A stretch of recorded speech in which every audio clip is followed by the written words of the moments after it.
La fois passée aussi, il y a les Fnejira gagné. Donc, on a Oumar Bagayoro,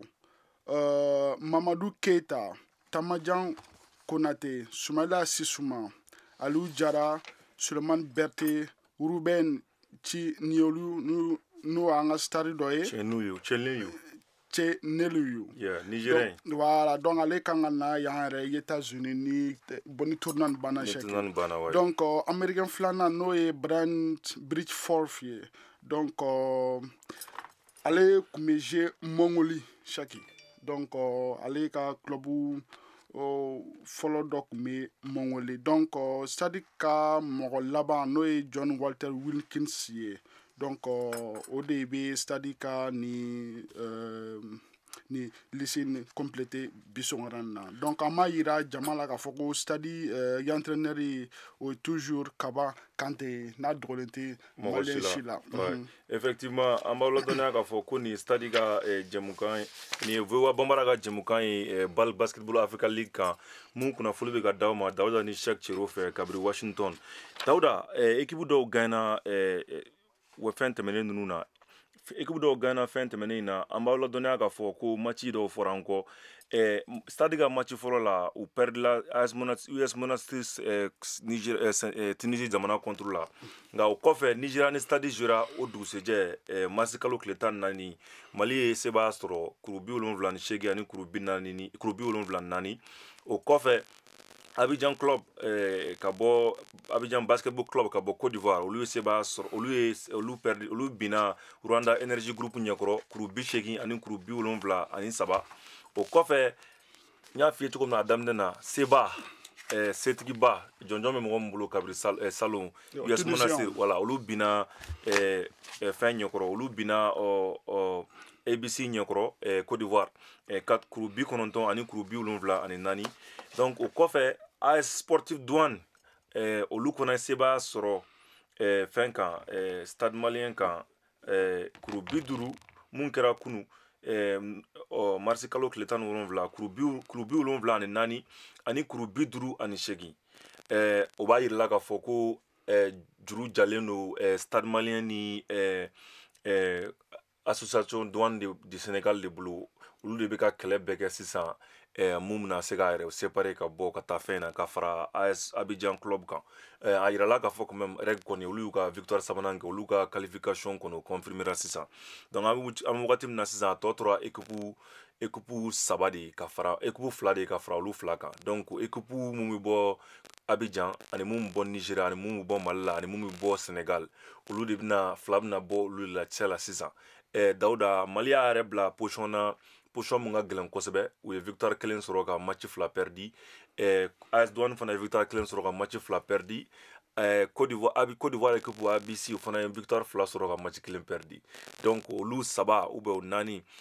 seba bolu ni ɲɔgɔn cɛ sisan mɔgɔ fila min bɛ se ka bɔ olu la ka taa fara ninnu kan kɛnɛ kɔnɔna na bon an kɔni y'a ye k'a fɔ stade kɔni y'u gangɛ u ka yeko filanan na n'u ye se sigi Nigeria la Nigeria kɔni olu y'u ka bɔli bɛɛ perdi u ma gagné kelen sɔrɔ fɔlɔ olu de kɔni ta bɛ sɔn ka gɛlɛya kojugu nka équipe sɛbɛnna Dawuda e bolo mun de kan ka kɛ est-ce que chance bɛ Mali bolo ka taa Cheki, en tant que supporter, chance bien toujours. Comme il y a fait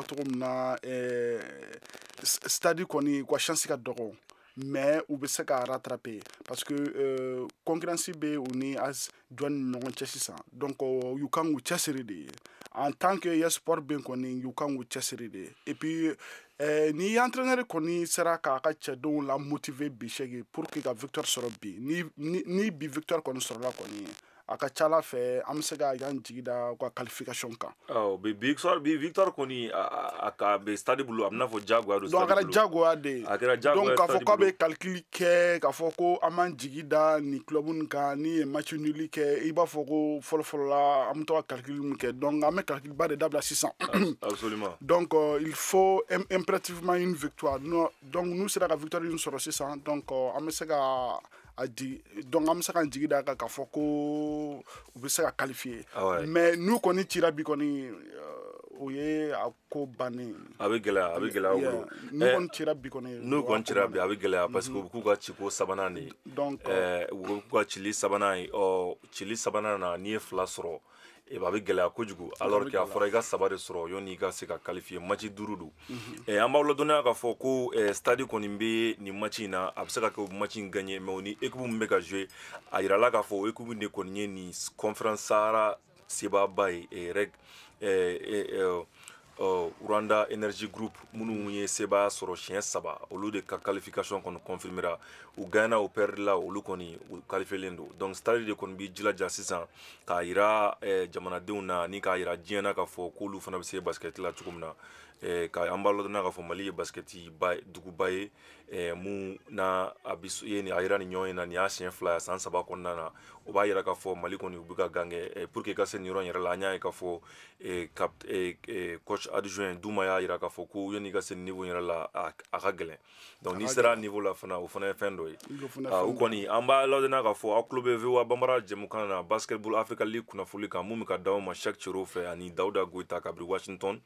kunnafoni laban Basketball Africa League gungangan kan ka ɲɛsin aw ma langue 5 la VOA yɛrɛ ye nin Basketball Africa in partenaire officiel dɔ ye Dawuda o de y'a to an bɛ ka nin countdown ni kunnafoni min d'aw ma kan 5 ɲɔgɔnna la français bamanankan kiriyɔndu ka fara portugise kan ka fara anglais kan o langue 5 an bɛ ka di diɲɛ ma o langue 5 ninnu de la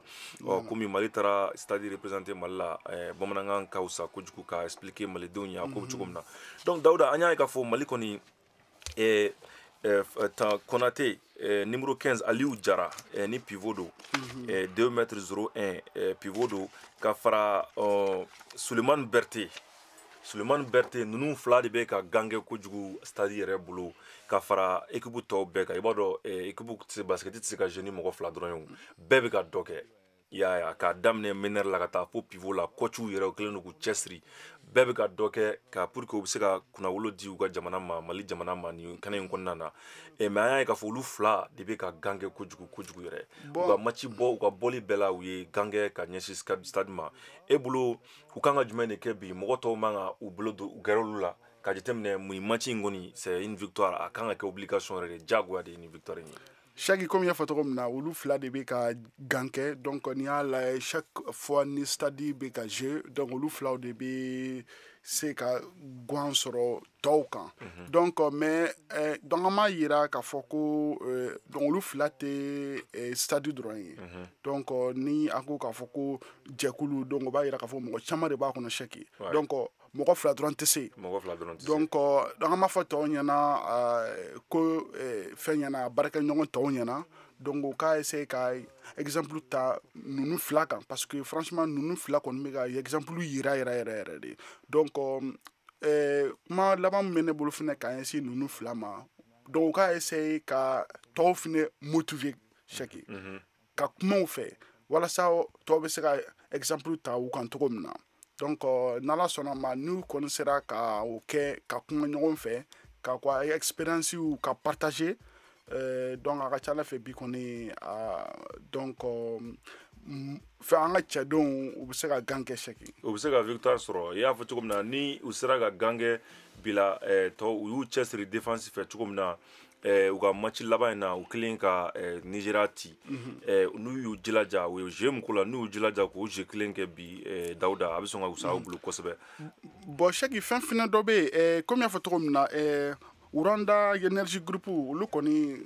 qualifiera ka ban donc y'an t'a dɔn bi entraîneur bɛ na bɔ ni a ka cɛ kɔrɔlenw de wa ou bien a ka cɛ kɔrɔlen ninnu a b'u la reposer ou bien bon an kɔni t'a dɔn pour le moment yan bɛna bɔ ni cɛden fɛn ye mais donc stade ka bila kungo la cɛden ni Rwanda entraîneur mana bɔ ni cɛden fɛn bi sɔgɔna na chaque donc u k'u bila hakili la u ka victoire dɔrɔn de viser u kana fɔ bila u kun la k'a fɔ ko match bɛ nɔgɔya parce que ko u gagnera ka ban ou bien k'a fɔ ko u qualifiera ka ban non stade kan ka victoire de kɛ stade kan ka victoire de kɛ i y'a fɔ cogo min na n bɛ mun fara kan o la Dawuda n b'a jira aw la k'a fɔ ko ni équipe bɛ nin position in na n'u qualifielen don déjà ka taa match ɲɔgɔndan mun bɛ nalen na a ka ca fɛ u bɛ chance de di u ka ban u ma mɔgɔ minnu ma se ka jouer kosɛbɛ walasa olu bɛ se ka jouer ka taa équipe kuma bɔ bon an b'a lajɛ a ma fɔ ko de bɛna kɛ mais a bɛna lajɛ k'a fɔ ninnu bɛna mun kɛ bi n'a sɔrɔ u bɛna se ka ɲɛ u bolo pour que ka se ka sebaya sɔrɔ Rwanda Energy Group ka bon ni en général équipe kɔni mana se niveau in na a ka di bɛɛ ye ka fɛn de kɛ ka sebaya di ka ɲɛmɔ ka garisɛgɛ di mɔgɔ tɔw ma minnu ma se k'u yɛrɛ yira kosɛbɛ walasa ko in bɛ se ka ɲɛ u bolo bon an b'o niveau de la sisan bon ni a sera ka kɛ k'u ye garisɛgɛ di u ka mɔgɔw ma n'u ka mɔgɔw sera ka na kɛnɛ kɔnɔna na ka na u yɛrɛ fɛn a bɛ se ka kɛ stade ba ye k'a fɔ nin match in y'olu bolo match serelenba de u ye mun kɛ match fɔlɔ ni fɛnw na u man k'o ɲɔgɔnna kɛ an y'a ye fana k'a fɔ k'u ka match kunun match perdu contre AS Douanes mun kɛra fɛnba ye fɛn mun n'a kun man ka kɛ Dawuda. Mais tous les Maliens derrière nous font tout pour nous. Dieu merci, on va se qualifier. Basket de maintenant, filles et garçons. On va la donner à la contre le Sénégal.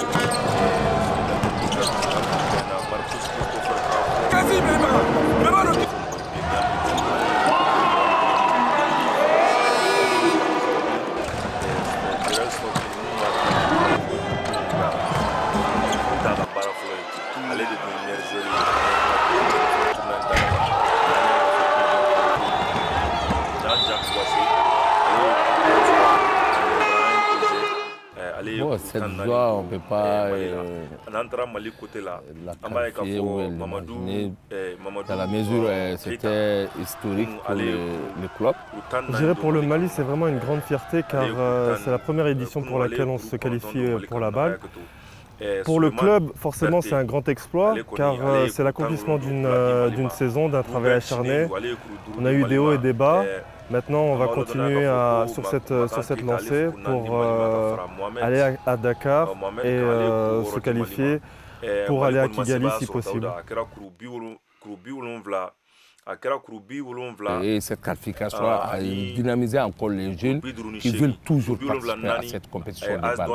En termes d'exposition, c'est vraiment quelque chose d'incroyable parce que c'est vraiment quelque chose qui va montrer une grande vitrine pour les joueurs africains et pour les pays africains aussi. Parce que dans ce continent-là, on a des joueurs très talentueux et je pense que ça peut être qu'une bonne publicité pour le continent et pour les clubs africains. Bon,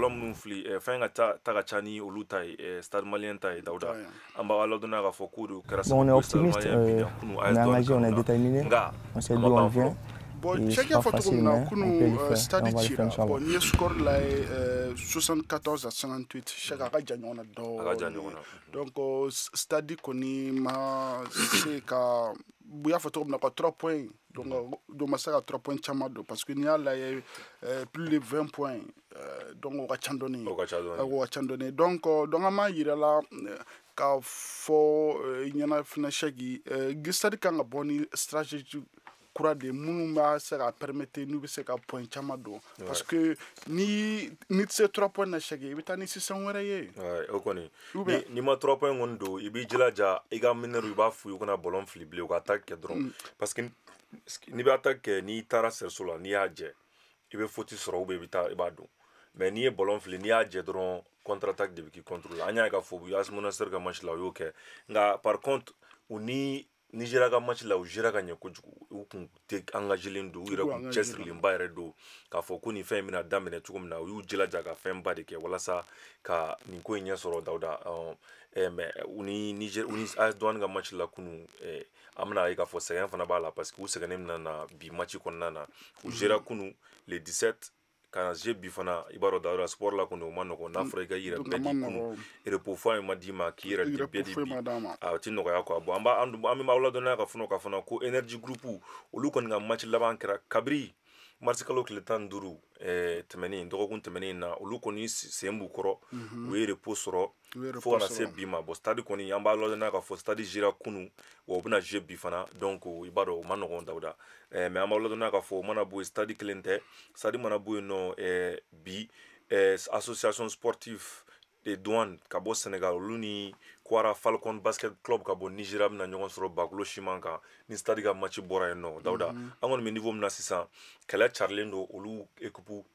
saba ni ɲɔgɔn cɛ minnu bɛ fɛ ka don équipe 4 na ka bɔ an y'a dɔn k'a fɔ fila ninnu kɔni lakodɔnna ka ban ni US Monastir ma se ka match sabanan gagner a bɛ gɛlɛya u bolo mais a bɛ sɔn ka nɔgɔya olu bolo parce que expérience b'u la mais an b'a jateminɛ fana k'a fɔ olu kɔni bɛ niveau min na sisan olu de fila de bɛ ɲɛfɛ US Monastir ni REC Rwanda Energy Group olu de fila de qualifié olu yɛrɛ tɔbɔ cɛw la ka t'u yɛrɛ sɔrɔ Kigali tɔ ninnu kɔni olu ka ɲɛɲini. Bon, chaque y'a fɔtɔ min na n'i ye Rwanda ka ni fɛn na ye u ka sanfɛ cɛlu na ye ni groupe ni créera toujours en 2016. 2016. Donc ça veut dire que il y a moyen de u yɛrɛ ma parce que mun ka club créé en 2016 hein, ka baka coupe ta donc koro ka champion yi plus de 2 fois comme ça donc a kila ka na boni kenen ka kila ka na u jɔyɔrɔ fa donc ça veut dire que ni Rwanda club ni expérience bala mais en même temps il fana b'a ye k'a fɔ ko donc dirigeant mɛ ka baara kɛ duguma donc ka baara bɛ ka récompenser actuellement. Absolument. I b'a ye fana k'a fɔ ko u bolo dilen don ɲɔgɔn ma Dawuda ninnu ye u sudelen don bon Rwanda ye dugu min i yɛrɛ b'a dɔn u bɛ sport fan bɛɛ ya Rwanda bɛ fɛ ka u ka sport bila diɲɛ kɔnɔ i yɛrɛ ɲɛ b'a la hali coupe du fɛn taara tirage dɔw taara kɛ yen nɔ ntolantan hukumu kɔnɔna na u y'o kɛ u ka Kigali season kɔnɔ n b'a ladɔnniya k'a fɔ tournoi in siɲɛ fɔlɔ a kɛra covid kɔnɔ jama kun tɛ se ka taa kosɛbɛ kojugu u ye Kigali arena de ta ka tournoi in bɛɛ kɛ yen nɔ Dawuda a tournoi fɔlɔ bɛɛ kɛra Kigali de donc Kigali maaw k'anw ma kulonkɛ nin fɛn in na u b'a labɛn ka tɛmɛ joona ka tɛmɛ club bɛɛ kan wa an y'a ye fana joueur minnu b'u bolo o joueur kelenw nana n'olu joueur kelenw de ye nin kɛnɛ in kɔnɔna na Dawuda donc o b'a yira k'a fɔ ko donc k'a fɔ ko u sudelen don u sudelen don u mɛnna ɲɔgɔn fɛ u ye wariba de don basket in na u ye recrutement ɲama caman de kɛ yanni wagati in cɛ an b'a ladɔnniya k'a fɔ ko o t'a bannen Dawuda Mali fana y'a essayé ka tali kɛ ka na ni mɔgɔ ye mɔgɔ min bɛ se ka na baara kɛ u bolo ka na jouer fɛ an y'a ye k'a fɔ américain fila bi équipe la Mali la américain kelen bɛ yen nɔ ani français kelen Brian Bridgeford ale ye américain don n'ale bɔra House Mongolie a ka club laban na yanni a ka na yan nɔ o mana bɔ yen nɔ John Walker n'ale ye France jamanaden ye John Walter Wilkins ni pivot don 2m3 ni France jamanaden don ale fana bɛ coupe in na a tɔ bɛɛ ye Stade Malien ani Nigeria jamanaden dɔ Kelvin Amoyo mun n'ale banana an t'a dɔn n'ale ka banali tɔ bɛ cogo min na Dawuda a bɛ n'a fɔ an t'a dɔn a ko bɛ cogo min na n'a sera ka jouer match don ninnu na nka an b'a yɔrɔ k'a fɔ ko stade kɔni labɛnnen don ka nin masaranga ni sɔn in kɛta la Dawuda mais a tɛ kɛ basi ye k'a dibi dɛsɛ. ayi an kɔni sɛki ayi a match kɔni bɛ ja parce que comme y'a fɔ cogo min na il faut que stade ka gagner n'u ma gagner dɔrɔn sɛki u tɛ se ka qualifier donc an jigi dalen don an ka denmisɛnninw kan kala denmisɛnninw don n'i y'a ta k'a lajɛ bɛɛ a tilancɛ bɛɛ 2002 den sɛki donc olu ka dɔgɔ donc olu ye denmisɛnninw yɛrɛ de. o denmisɛnninw ye u sen b'u kɔrɔ. donc u sen b'u kɔrɔ mais donc an b'a yira jamana fana kunun gera donc mɔgɔ t'a dɔn n'a sɔrɔ ni sɛgɛn min na ye bi donc donc an b'a fɔ mɔgɔw ɲɛna donc bɛɛ ka to stade kɔfɛ bi donc yu mago bɛ an ka soutien na donc n'ala sɔnna ma fɛnɛ j'espère que u ka coach bɛna kuma ɲɛnama f'u ɲɛna kuma mun permettre k'aw yɛrɛ dépasser sɛki u dusukun min ka yu dusukun min parce que u ni club ménager i y'a fɔ cogo min na donc ni club ninnu a qualifiera donc a qualifiera et puis fɛnɛ club ninnu ni dɔw ka dernier match kɛra kabini semaine passée la donc u reposer ka ɲɛ an b'a ladɔnniya fana k'a fɔ ko supporters bɛ Mali bolo yen nɔ Dawuda i b'a dɔn Mali kɔni ni Sénégal man jan kosɛbɛ an y'a ye k'a fɔ supporters caman de taara Mali kanu na u taara bɔ u bɛ ka jamana soutenir Mali la salle falen don cogo min na a caman bɛ yen nɔ n t'a dɔn ni mɔgɔ minnu bɛ k'an lajɛ ja fɛ sisan u photo dɔw bɛna bila écran na sisan o ye Mali supporters ye minnu bɛ ka Mali supporter kɛnɛ kɔnɔna la yen nɔ an b'a ladɔnniya k'a fɔ ninnu bɛɛ bɔra u senkɔrɔ ka taa Mali la ka taa stade jɛkulu supporter Mali kanu na kɛnɛ kɔnɔna na Dawuda match in kɔni sanfɛ colu in kɔni a ma ban ni mana ban conference league fana bɛ yen nɔ an y'a ye k'a fɔ équipe kuraw nana conference league la bon ni kɔni stade siɲɛ fɔlɔ ye k'u yɛrɛ sɔrɔ kɛnɛ in kɔnɔ mais Mali siɲɛ filanan de don ka bɔ Mali siɲɛ fɔlɔ min bɔra AS Police de nana an b'a ladɔnniya k'a fɔ stade ka nin jɛkulu in ye denmisɛnnin ye denmisɛnnin minnu ni courage b'u la o denmisɛnnin minnu ni talent b'u la denmisɛnnin minnu fana n'a dɔnnen don k'a fɔ caman bɛ u ka basket ni fɛnw bɛɛ daminɛ Mali de kɔnɔna na une finale des Mali. Cette qualification, c'est pour nous, c'est une finale et ça va être historique. On joue avec le cœur, avec la tête. C'est pas le stade malien seulement, c'est le Mali et tous les Maliens derrière nous. Ils font tout pour nous. Dieu merci, on va se qualifier. Mali, équipe nationale, Mali, joueur de BNB, la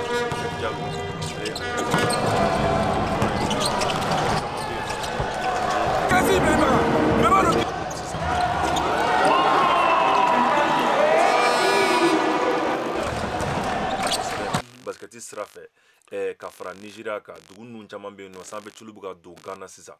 an b'aw ladɔnniya k'a fɔ fana ko denmisɛnnin minnu bɛ club ninnu na basketball élevé denmisɛnnin ninnu Dawuda u caman de nin bɛ opportunité de u caman bolo ka bɔ nin kɛnɛ in kɔnɔna na ka taa u ka jamana ani farafinna kuma bɔ dugu wɛrɛw la an y'a ye k'a fɔ Cinielu ni Nigeria jamanaden n'a bɛ ka jouer Mali fɛ sisan ale y'o mɔgɔ dɔ ye ale kɔni ale ye chance sɔrɔ ka jouer salon SLAC fɛ a kɛra sababu ye équipe dɔ y'a ye a nana Amérique ka université ta université dɔ y'a ta ka ɲɛsu ka k'u ka fɛn ye donc ka na n'aw ka école la a bɛ chance sɔrɔ a bolo ni tournoi in mana ban dɔrɔn hakili la ale bɛ sɔn ka segin ka taa a ka école la Washington State n'a bɛna taa université sanfɛ kalan kɛ o yɔrɔ la Dawuda an b'aw ladɔnniya k'a fɔ fana k'a fɔ denmisɛnninw bɛ Mali club la an y'a ye k'a fɔ Mamadou Aliou Jara numéro 15 denmisɛnnin don an y'a ye k'a fɔ n'i y'a fɔra ko denmisɛnninw ka bɔ NBA ni Amérique sanfɛ culu bɛ nin denmisɛnninw suguyaw de jateminɛ minnu si ma caya kosɛbɛ minnu si ma san 25 sɔrɔ parce que u bɛ se ka san caman d'i ma i ka évoluer u bolo nin joueur sugu de kan ka kɛ n m'a fɔ ko kɔrɔ tɛ dɛ expérience bɛ mɔgɔ dɔw la Sulemani Berté c'est un joueur qui est très bien a bɛ se ka jouer NBA D-League ninnu fɛn ninnu bɛɛ la talent bɛ mɔgɔ ninnu bɛɛ la Dawuda mais ni u bɛ fɛ mɔgɔ caman ka na ka bɔ u kan ka jateminɛ denmisɛnninw fana kan sen kan ka don fɛn na cogo min na denmisɛnnin minnu ni talent b'u la ni taille b'u la n'u bɛ se ka u labɛn pour que a ka expérience d'u ma au moins k'a dɔn ka fɔ nin de b'u ɲɛ tagalen ɲɛfɛ i ma a ye hakili la Mali gouvernement kan ka Mali fédération de basketball ou Mali farikolo ɲɛnajɛ jɛkulu kan ka mun de kɛ walasa ka nin opportunité in ta ka denmisɛnninw exposer o kɔrɔ t'a yɛrɛ k'a fɔ mɔgɔkɔrɔbaw tɛ taa dɛ parce que u bɛ ɲɔgɔn dafa de mais i ka hakili la u kan ka jumɛn de kɛ tournant compétition kan ka daminɛ âge joli la pour que basket bɛ se ka yakubaya jamana kɔnɔ bon Cheick dɔ y'a fɔ cogo min na sport ye fɛn kura ye Afrique surtout basket a taara bon les 10 dernières années de Maliens y'u intéressé fɛn na sanfɛ cɛlu la donc n'i y'a jateminɛ après ça an ka gouvernement ou bien an ka mɔgɔ dɔw donc o ye initiative ta ka taa ekɔlisow la ka taa lajɛ denmisɛnnin minnu bɛ se donc n'i y'a ta ka lajɛ Mali lycée ka dɔgɔn sisan k'a fɔ ko sanfɛ cɛliw k'a fɔ ka terrain tɛ yen a ka dɔgɔn Mali la bon ne kɔni t'a dɔn Bamako k'a fɔ ko Bamako n'i taara lycée la k'a fɔ k'i tɛ basketball terrain kɔni ne ɲɛ t'o la donc sisan donc ni an ka autorité ye yo promotion kɛ donc an ka kalanyɔrɔw la donc sisan parents fana kan ka na sisan walasa ka denmisɛnninw fana soutenir donc ni parents ni autorité mɔgɔ ni y'an tɛgɛ di walasa ka denmisɛnninw ninnu soutenir u bɛ se ka taa ɲɛ donc an b'aw ladɔnniya k'a fɔ ko jɛmukan in kɔni an ɲɛ b'a la Dawuda u bɛ k'u labɛn u bɛna Masara ka sɔkɛta la sisan Cheick ye kuma dɔ fana fɔ n'o ye an ka jamako ye an b'a dɔn k'a fɔ ko stade ka bɔli fɔlɔ la jama kun tɛ yen bon e yɛrɛ fɔ cogo min na Mali ani Sénégal kɔni donc a bɛ nafa jamana kelen an ka surun ɲɔgɔn na Maliens bɛ Dakari Maliens ka ca yen mais an la kɔlɔsi ni stade bɛ jouer Cheick jahan man ca donc an t'a dɔn cogo min na communication bɛ ka passer au niveau du stade mais koni an tɛ jamana fɔlɔ an tɛ jamana fɔlɔ an y'a ka fɔ mɔgɔ dɔw kɔni taara Mali supporter kɛnɛ kɔnɔna na mais jamaba tɛ vu stade in yɛrɛ jama bɛ cogo min na Dawuda stade in kɔnɔna jama ka ta sigiyɔrɔ ka ca kojugu n'i y'a jateminɛ ni stade in kɔnɔna yɛrɛ lajɛ i b'a ye k'a fɔ ko mɔgɔ caman t'a kɔnɔ n'i ye tribune lajɛ ka sigiyɔrɔ lajɛ i b'a ye ko a bɛ n'a fɔ a langolalen don dɔɔni bon o ti joueur ni dusuku min kosɛbɛ a ka di bɛɛ i ka motivation sɔrɔ parce que n'i ye jama y'i ɲɛkɔrɔ jama bɛ k'i supporter i b'a essayer ka jama sago kɛ bon o fana bɛ sport la quoi Dawuda mais an bɛna kunnafoni min kɔni di mɔgɔw ma k'a fɔ ko basket yɛrɛ Dawuda a 90% bɛɛ ye dusukun min de ye mɔgɔ min dusukun minen don ka tɛmɛ bɛɛ kan o de bɛ match bɛɛ gagner parce que n'i labɛnnen nana kojugu fɛn o fɛn na sport la n'i labɛnnen don ka tɛmɛ équipe dɔ in kan hali ni équipe dɔ in ka talent b'a la ka tɛmɛ i kan a bɛ gɛlɛya kojugu a ka san sɔrɔ Dawuda o bɛ basket la o ye sport bɛɛ de ye mɔgɔ min labɛnnen nana kojugu ka tɛmɛ i kan o tigi b'i bati kabini hali match ma daminɛ bon fɛn filanan fɛnɛ ye mun ye Sɛki ni aw mɛna ɲɔgɔn fɛ fɛnɛ ni aw mɛna ɲɔgɔn fɛ fɛnɛ ko bɛɛ fɛnɛ bɛ se ka nɔgɔya mais an bɛ stade la bon an taara n'a sɔrɔ ni stade mɔgɔ n'a sɔrɔ n'u mɛna ɲɔgɔn fɛ kosɛbɛ mais i bɛ se ka y'u ka match min na k'a fɔ ko stade mɔgɔw bɛ erreur dɔw kɛ o erreur ninnu b'a yira bɛɛ la k'a fɔ k'u ma mɛn ɲɔgɔn fɛ parce que n'an mɛna ɲɔgɔn fɛ Sɛki an m'aw tɛ ka kuma o donc a bɛ ɲɔgɔn dɔn a bɛ ɲɔgɔn dɔn an b'a lajɛ k'a fɔ u ka roster la mɔgɔ 9 de b'a la u ka cɛdenw na mɔgɔ 9 de b'a la mun ye stade malien mɔgɔ ye mɔgɔ 9 de b'a la mun ye stade malien mɔgɔ ye mɔgɔ 3 tɔ mɔgɔ 4 ɲɔgɔnna olu de ye mɔgɔ ye mɔgɔ minnu bɔra yɔrɔ wɛrɛ la u b'a yira k'a fɔ mɔgɔ 9 ninnu bɛɛ stade mɔgɔ de ye u y'u dafa ni mɔgɔ 4 ɲɔgɔnna ye walasa ka nin fɛn in ɲɛ sɔrɔ an b'aw ladɔnniya k'a fɔ ko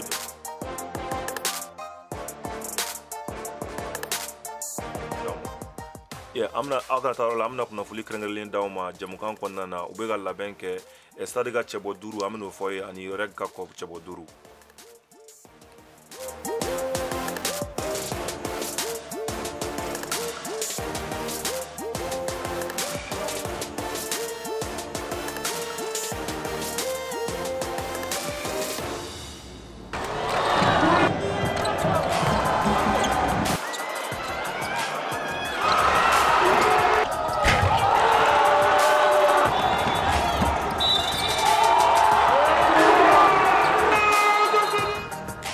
Cette joie, on ne peut pas la qualifier ou l'imaginer dans la mesure où c'était historique pour le club. Je dirais pour le Mali, c'est vraiment une grande fierté car c'est la première édition pour laquelle on se qualifie pour la balle. Pour le club, forcément, c'est un grand exploit car c'est l'accomplissement d'une saison, d'un travail acharné. On a eu des hauts et des bas. Maintenant, on va continuer sur cette lancée pour aller à Dakar. Ni ye regi ka match naaninan ye n'u ye victoire 3 kɛ Mali kɔni ye victoire 1 de kɛ an bɛ wagati min na komi sisan contre Falcon de Nigeria an b'aw ladɔnniya k'a fɔ ko regi kɔni u ye sebaya sɔrɔ u ma sebaya sɔrɔ olu kɔni qualifiera ka taa Kigali stade de kɔni kan k'a jilaja sisan cogo bɛɛ la walasa ka nin sanfɛcɛlu in gagner walasa k'u yɛrɛ bila tabiya min b'a yira k'a fɔ ko n'u ye match wɛrɛ gagner dɔrɔn u bɛ sebaya sɔrɔ ka taa wali ma match wɛrɛ gagner Dawuda u bɛ a ka record de lajɛ mɔgɔ minnu ye point hakɛ bɛ mɔgɔ minnu bolo ani minnu ye match hakɛ sɔrɔ point hakɛ min sɔrɔ u b'olu de différencier pour que ka tɔ 3 ninnu bɔ a kɔnɔna na an kɔni an b'aw ladɔnniya k'a fɔ a bɛ gɛlɛya kojugu Nigeria bolo parce que olu ye victoire défaite 3 kɛ déjà Sɛki y'a fɔ cogo min na stade kɔni bi kɔni an tɛ calcul kɛ bi kɔni la victoire ou rien donc y'an jigi dɔrɔn an ka denmisɛnninw kan i y'a fɔ cogo min na an ka denmisɛnninw ye denmisɛnninw de ye donc an b'a fɔ mɔgɔ sɔgɔlen don VOA la nin ye stade malien ka entraîneur ye donc Kaba ni malien bɛɛ b'a dɔn ale dogolen tɛ donc an bɛ mun fɔ a n'a ka cɛdenw ɲɛna dɔrɔn Sɛki u ka ayo kulomada Kaba bɛ ka kuma yɔni match ka daminɛ français la an b'a o ladaw ma essayer de dormir. Maintenant, ce matin, c'est tout de suite qu'on vient de se voir. Nous, on a passé la nuit à voir beaucoup de choses sur l'adversaire. On essaie de transmettre dans le vestiaire parce qu'il y avait un match. On s'est réveillé ce matin, prendre le petit déjeuner, rentrer dans le bus et venir au match. C'est difficile, mais on va les jouer. On va les jouer, Inch'Allah. And hopefully it'll work. Merci beaucoup, mon coach.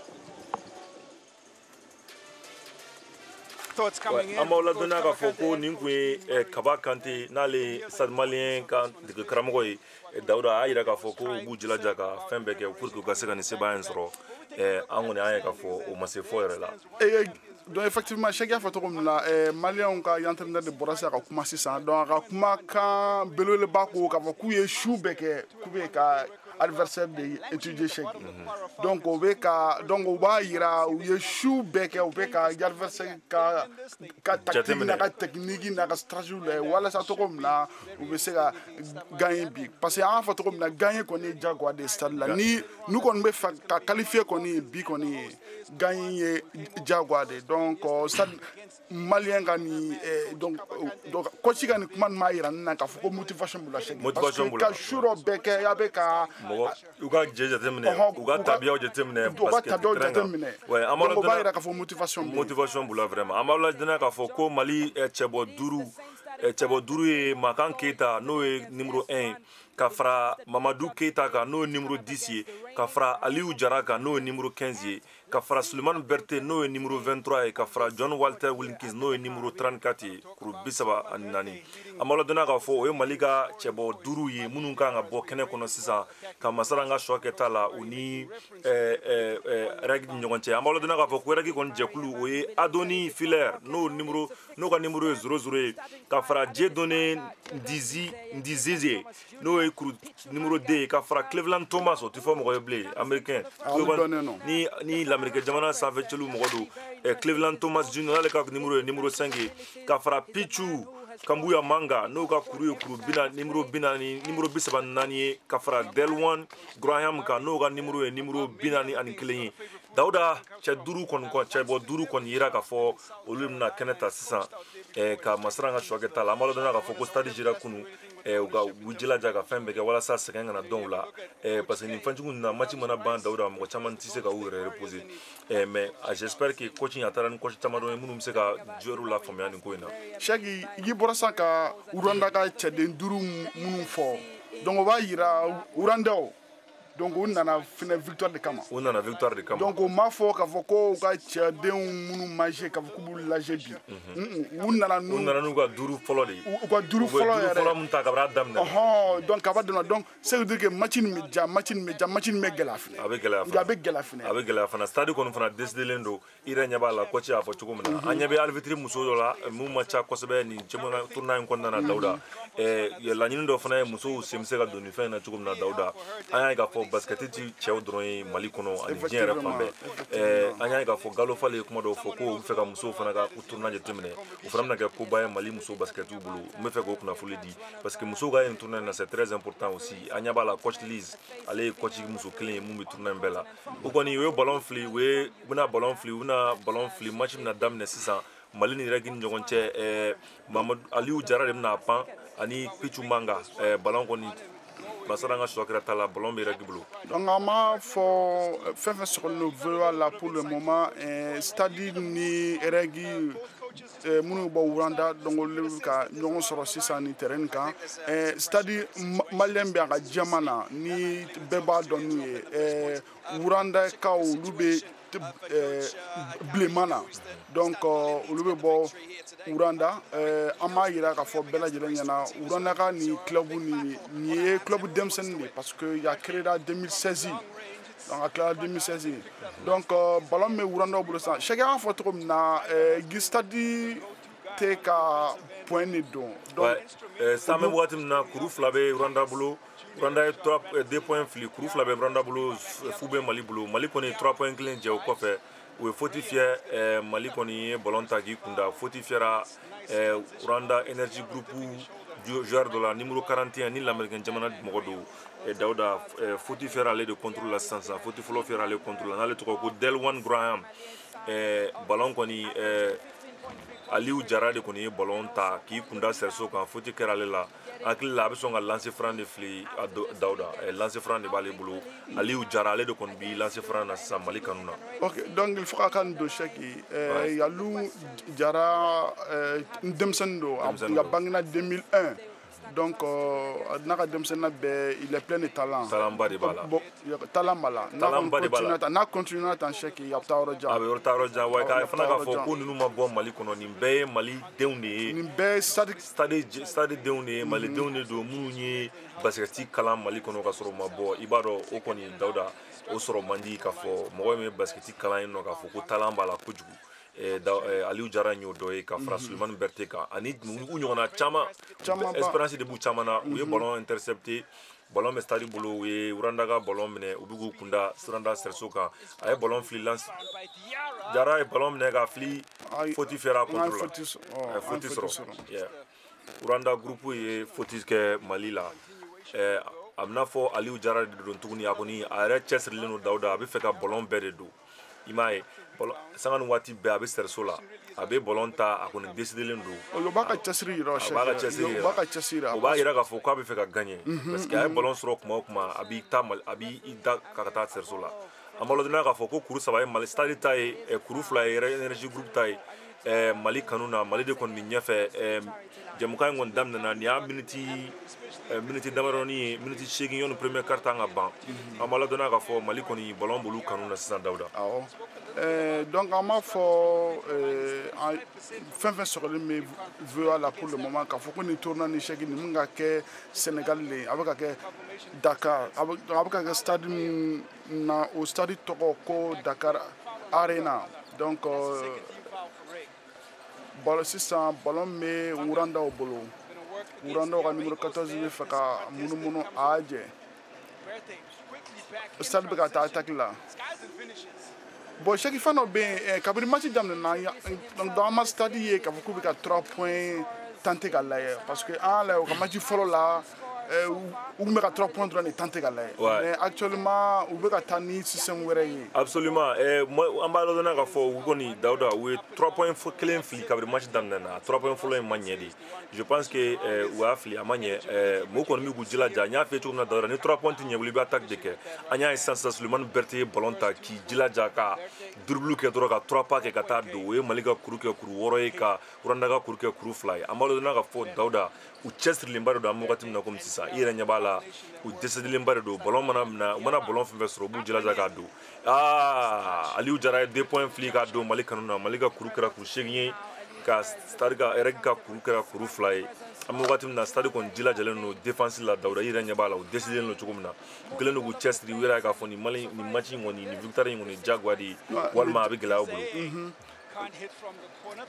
U ye 3 points fili u y'a jɛ Uranda ye 3 points fili a y'a jɛ u ye rebond ta u y'a sɔrɔ tuguni Mali ye rebond ta k'a di Miner ma. Mali ye rebond ta bon chaque n'i ye Mali ka nin match in lajɛ a b'i hakili jigin u ka match fɔlɔ la parce que an ka match fɔlɔ la fɛnɛ na Mali ni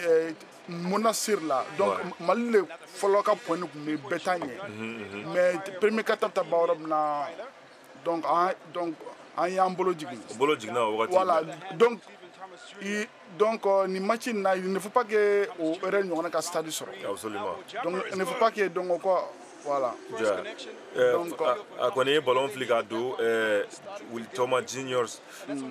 Thomas Junior ye ballon fili k'a don Cleveland Thomas Junior numéro 5 ye ballon fili ballon ka kuru 2 don Mali la Mali ka kuru ye kuru 8 o ye ballon di Jara ma Jara ye yɛlɛma ka ballon fili a y'a di Miner ma Miner ye 3 points fili a y'a jɛ Dawuda o tɛ ka 3 points de don Mali ye 3 points 3 de fili sisan a si ma don dɔw yɛrɛ ma taa Serso sira fɛ o b'a yirala k'a fɔ 3 points filila ka gɛlɛn Mali stade malien équipe in na u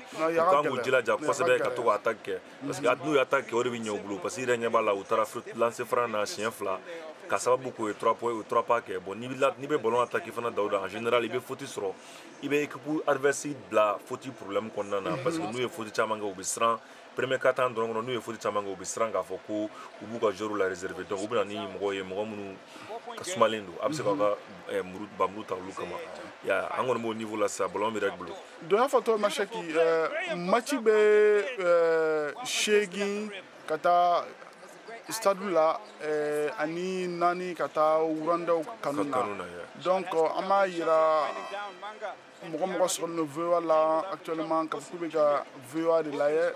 sur Facebook a bɛ ka Madou Vieux 3 points fli a donné cette seconde à bord. Ah Yamadon. Amadon. Donc chaque ni na nga malonga problème. Ni nga problème. Kabri premier 3 points chute kasson. 3 points chute kasson. Oui, rebonta ballon on mi Stadi Bolo. Bon, il faut qu'on voit tani tactique ni 3 points teka. 3 points follow dona finalement Mali kanuna. Mali ka kuruka kurtan clean. Nyanga 3 points flanay. Les 3 points flanay. Je pense que John Walker Wilcon allait de ado numéro bisaba nani ni Francis jamana dendo allait de 3 points fli ka do Mali kanuna Mali ka kuruka kurtan clean. Regi connaît ballon fli ka 3 points fli regi fana 3 points ko Jabi di. Amala dona ka fo numéro 2 regi kanuna o de 3 points indo 600 Dauda ale kon côté fo mo blé ka fo ko ale bi je ni ko pin fait ka bi salo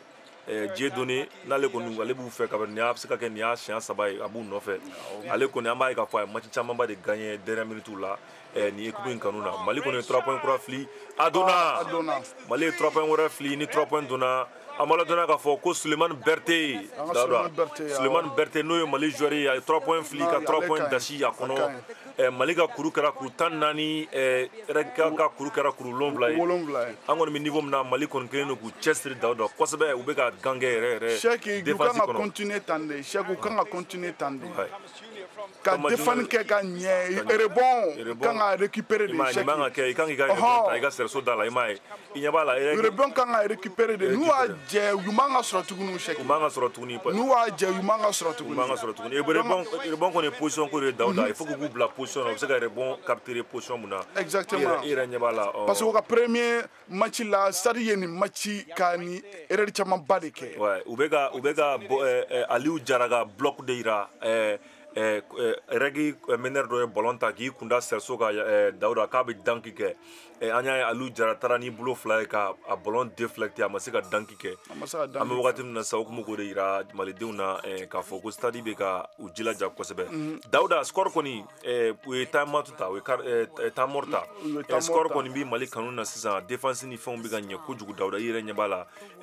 à part we ballon do perdi de offense la ani ubiga rebond rebond ubiga opportunité chance sabadui Uranda ekubuma uga rebond to ga serso la ka ka fli bo kan u fratu la parce que ni ballon flash en klega serso la ikanga rebonta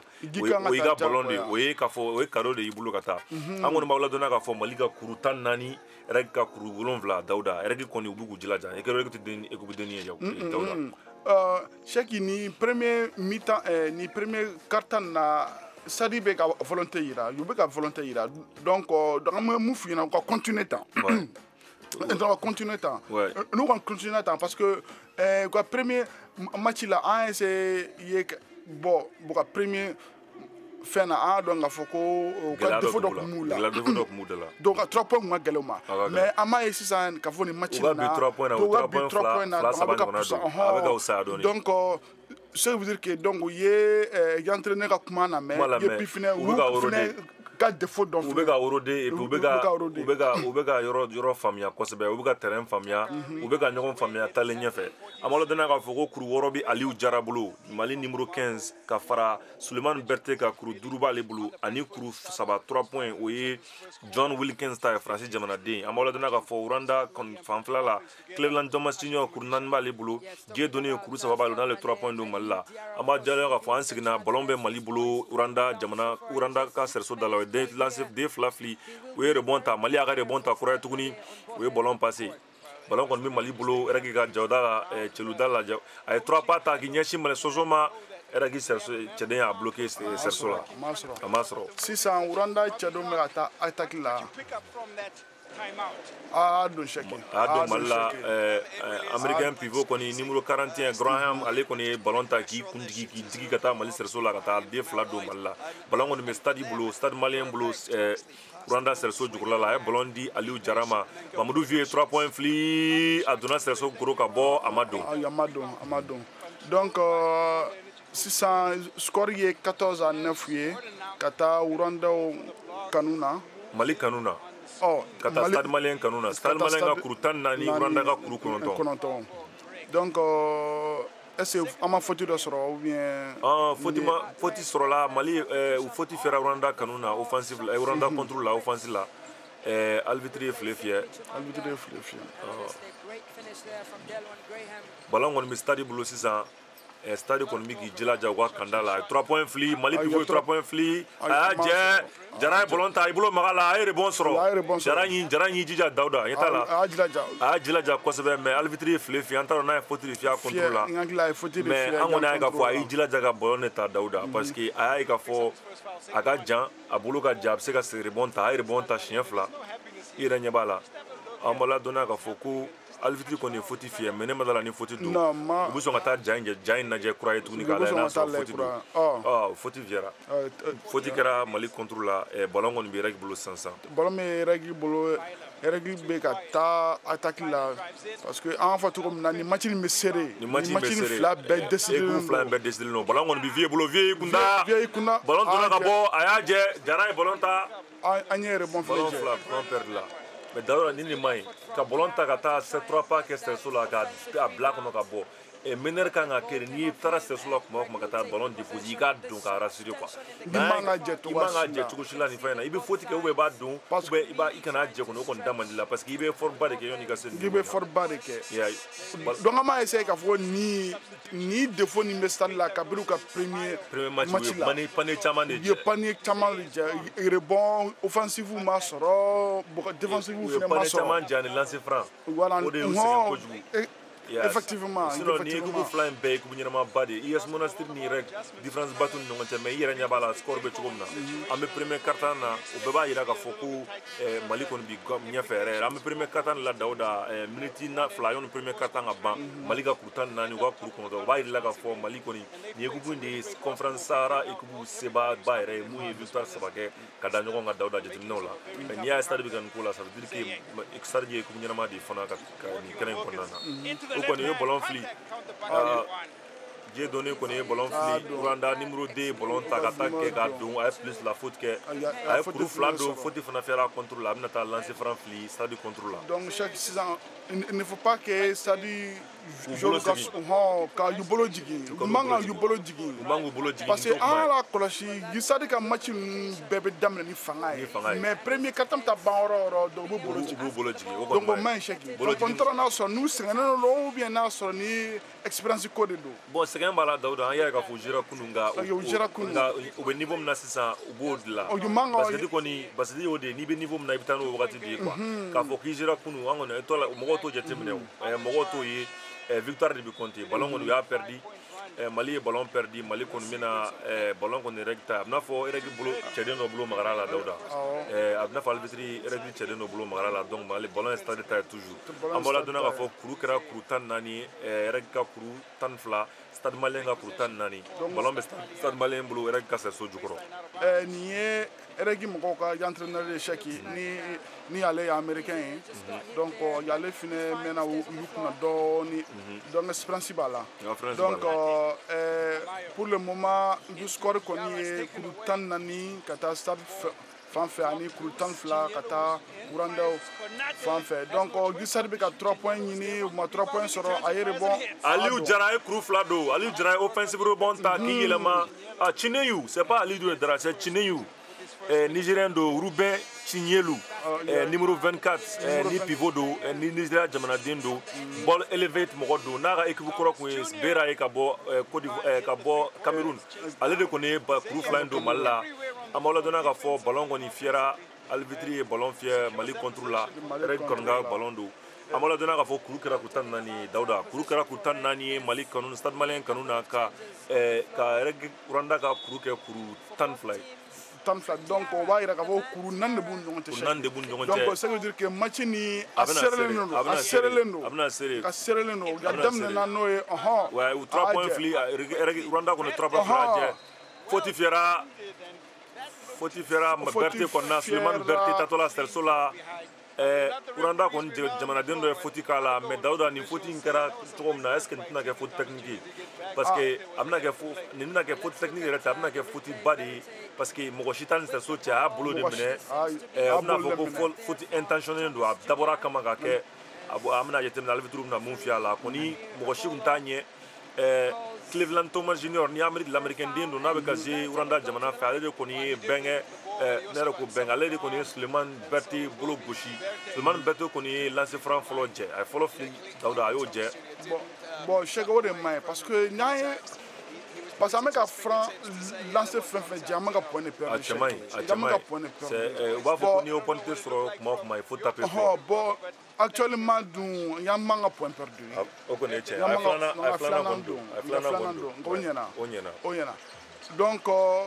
ballon bɛ Rwandaw bolo sisan u bɛ ka taa attaque la Cheikh u bɛ k'u kunda Mali sɛriso kan u b'u kunda an y'a fɔ cogo min na Rwanda cɛden duuru fɛnɛ u fɛnɛ nana victoire de kama Cheikh u nana victoire de kama bien vrai que u qualifié len hali n'a sɔrɔ u kɔni bɔra cɛbɔ la minnu na taa Kigali u ka jamana kan u yɛrɛ ka dugu kɔnɔ o bɛɛ la kɔni u bɛ fɛ k'a yɛrɛ k'a fɔ u kɔni u dalama don kɛnɛ in kɔnɔ ye stade kɔni bɛ ka gangɛ yɛrɛ stade ka kuru ye 17 ye Rwanda ka kuru ye 12 ye donc on continue ta rebond kan ka taa stade ye rebond ta u ye ballon ta u bɛ k'a fili u ni ɲɔgɔn cɛ Albitri kɔni ye file fiyɛ u ye faute fiyɛ Sean Sunyeyu Ruben Chinyelu kɔni k'u ye rebond ta ballon tila la Dawuda ani ballon kɛra kɛlɛ y'u bolo u ye ballon ta rebond na Albitri kɔni ye file fiyɛ an taara ye file fiyɛ mɔgɔ min contre la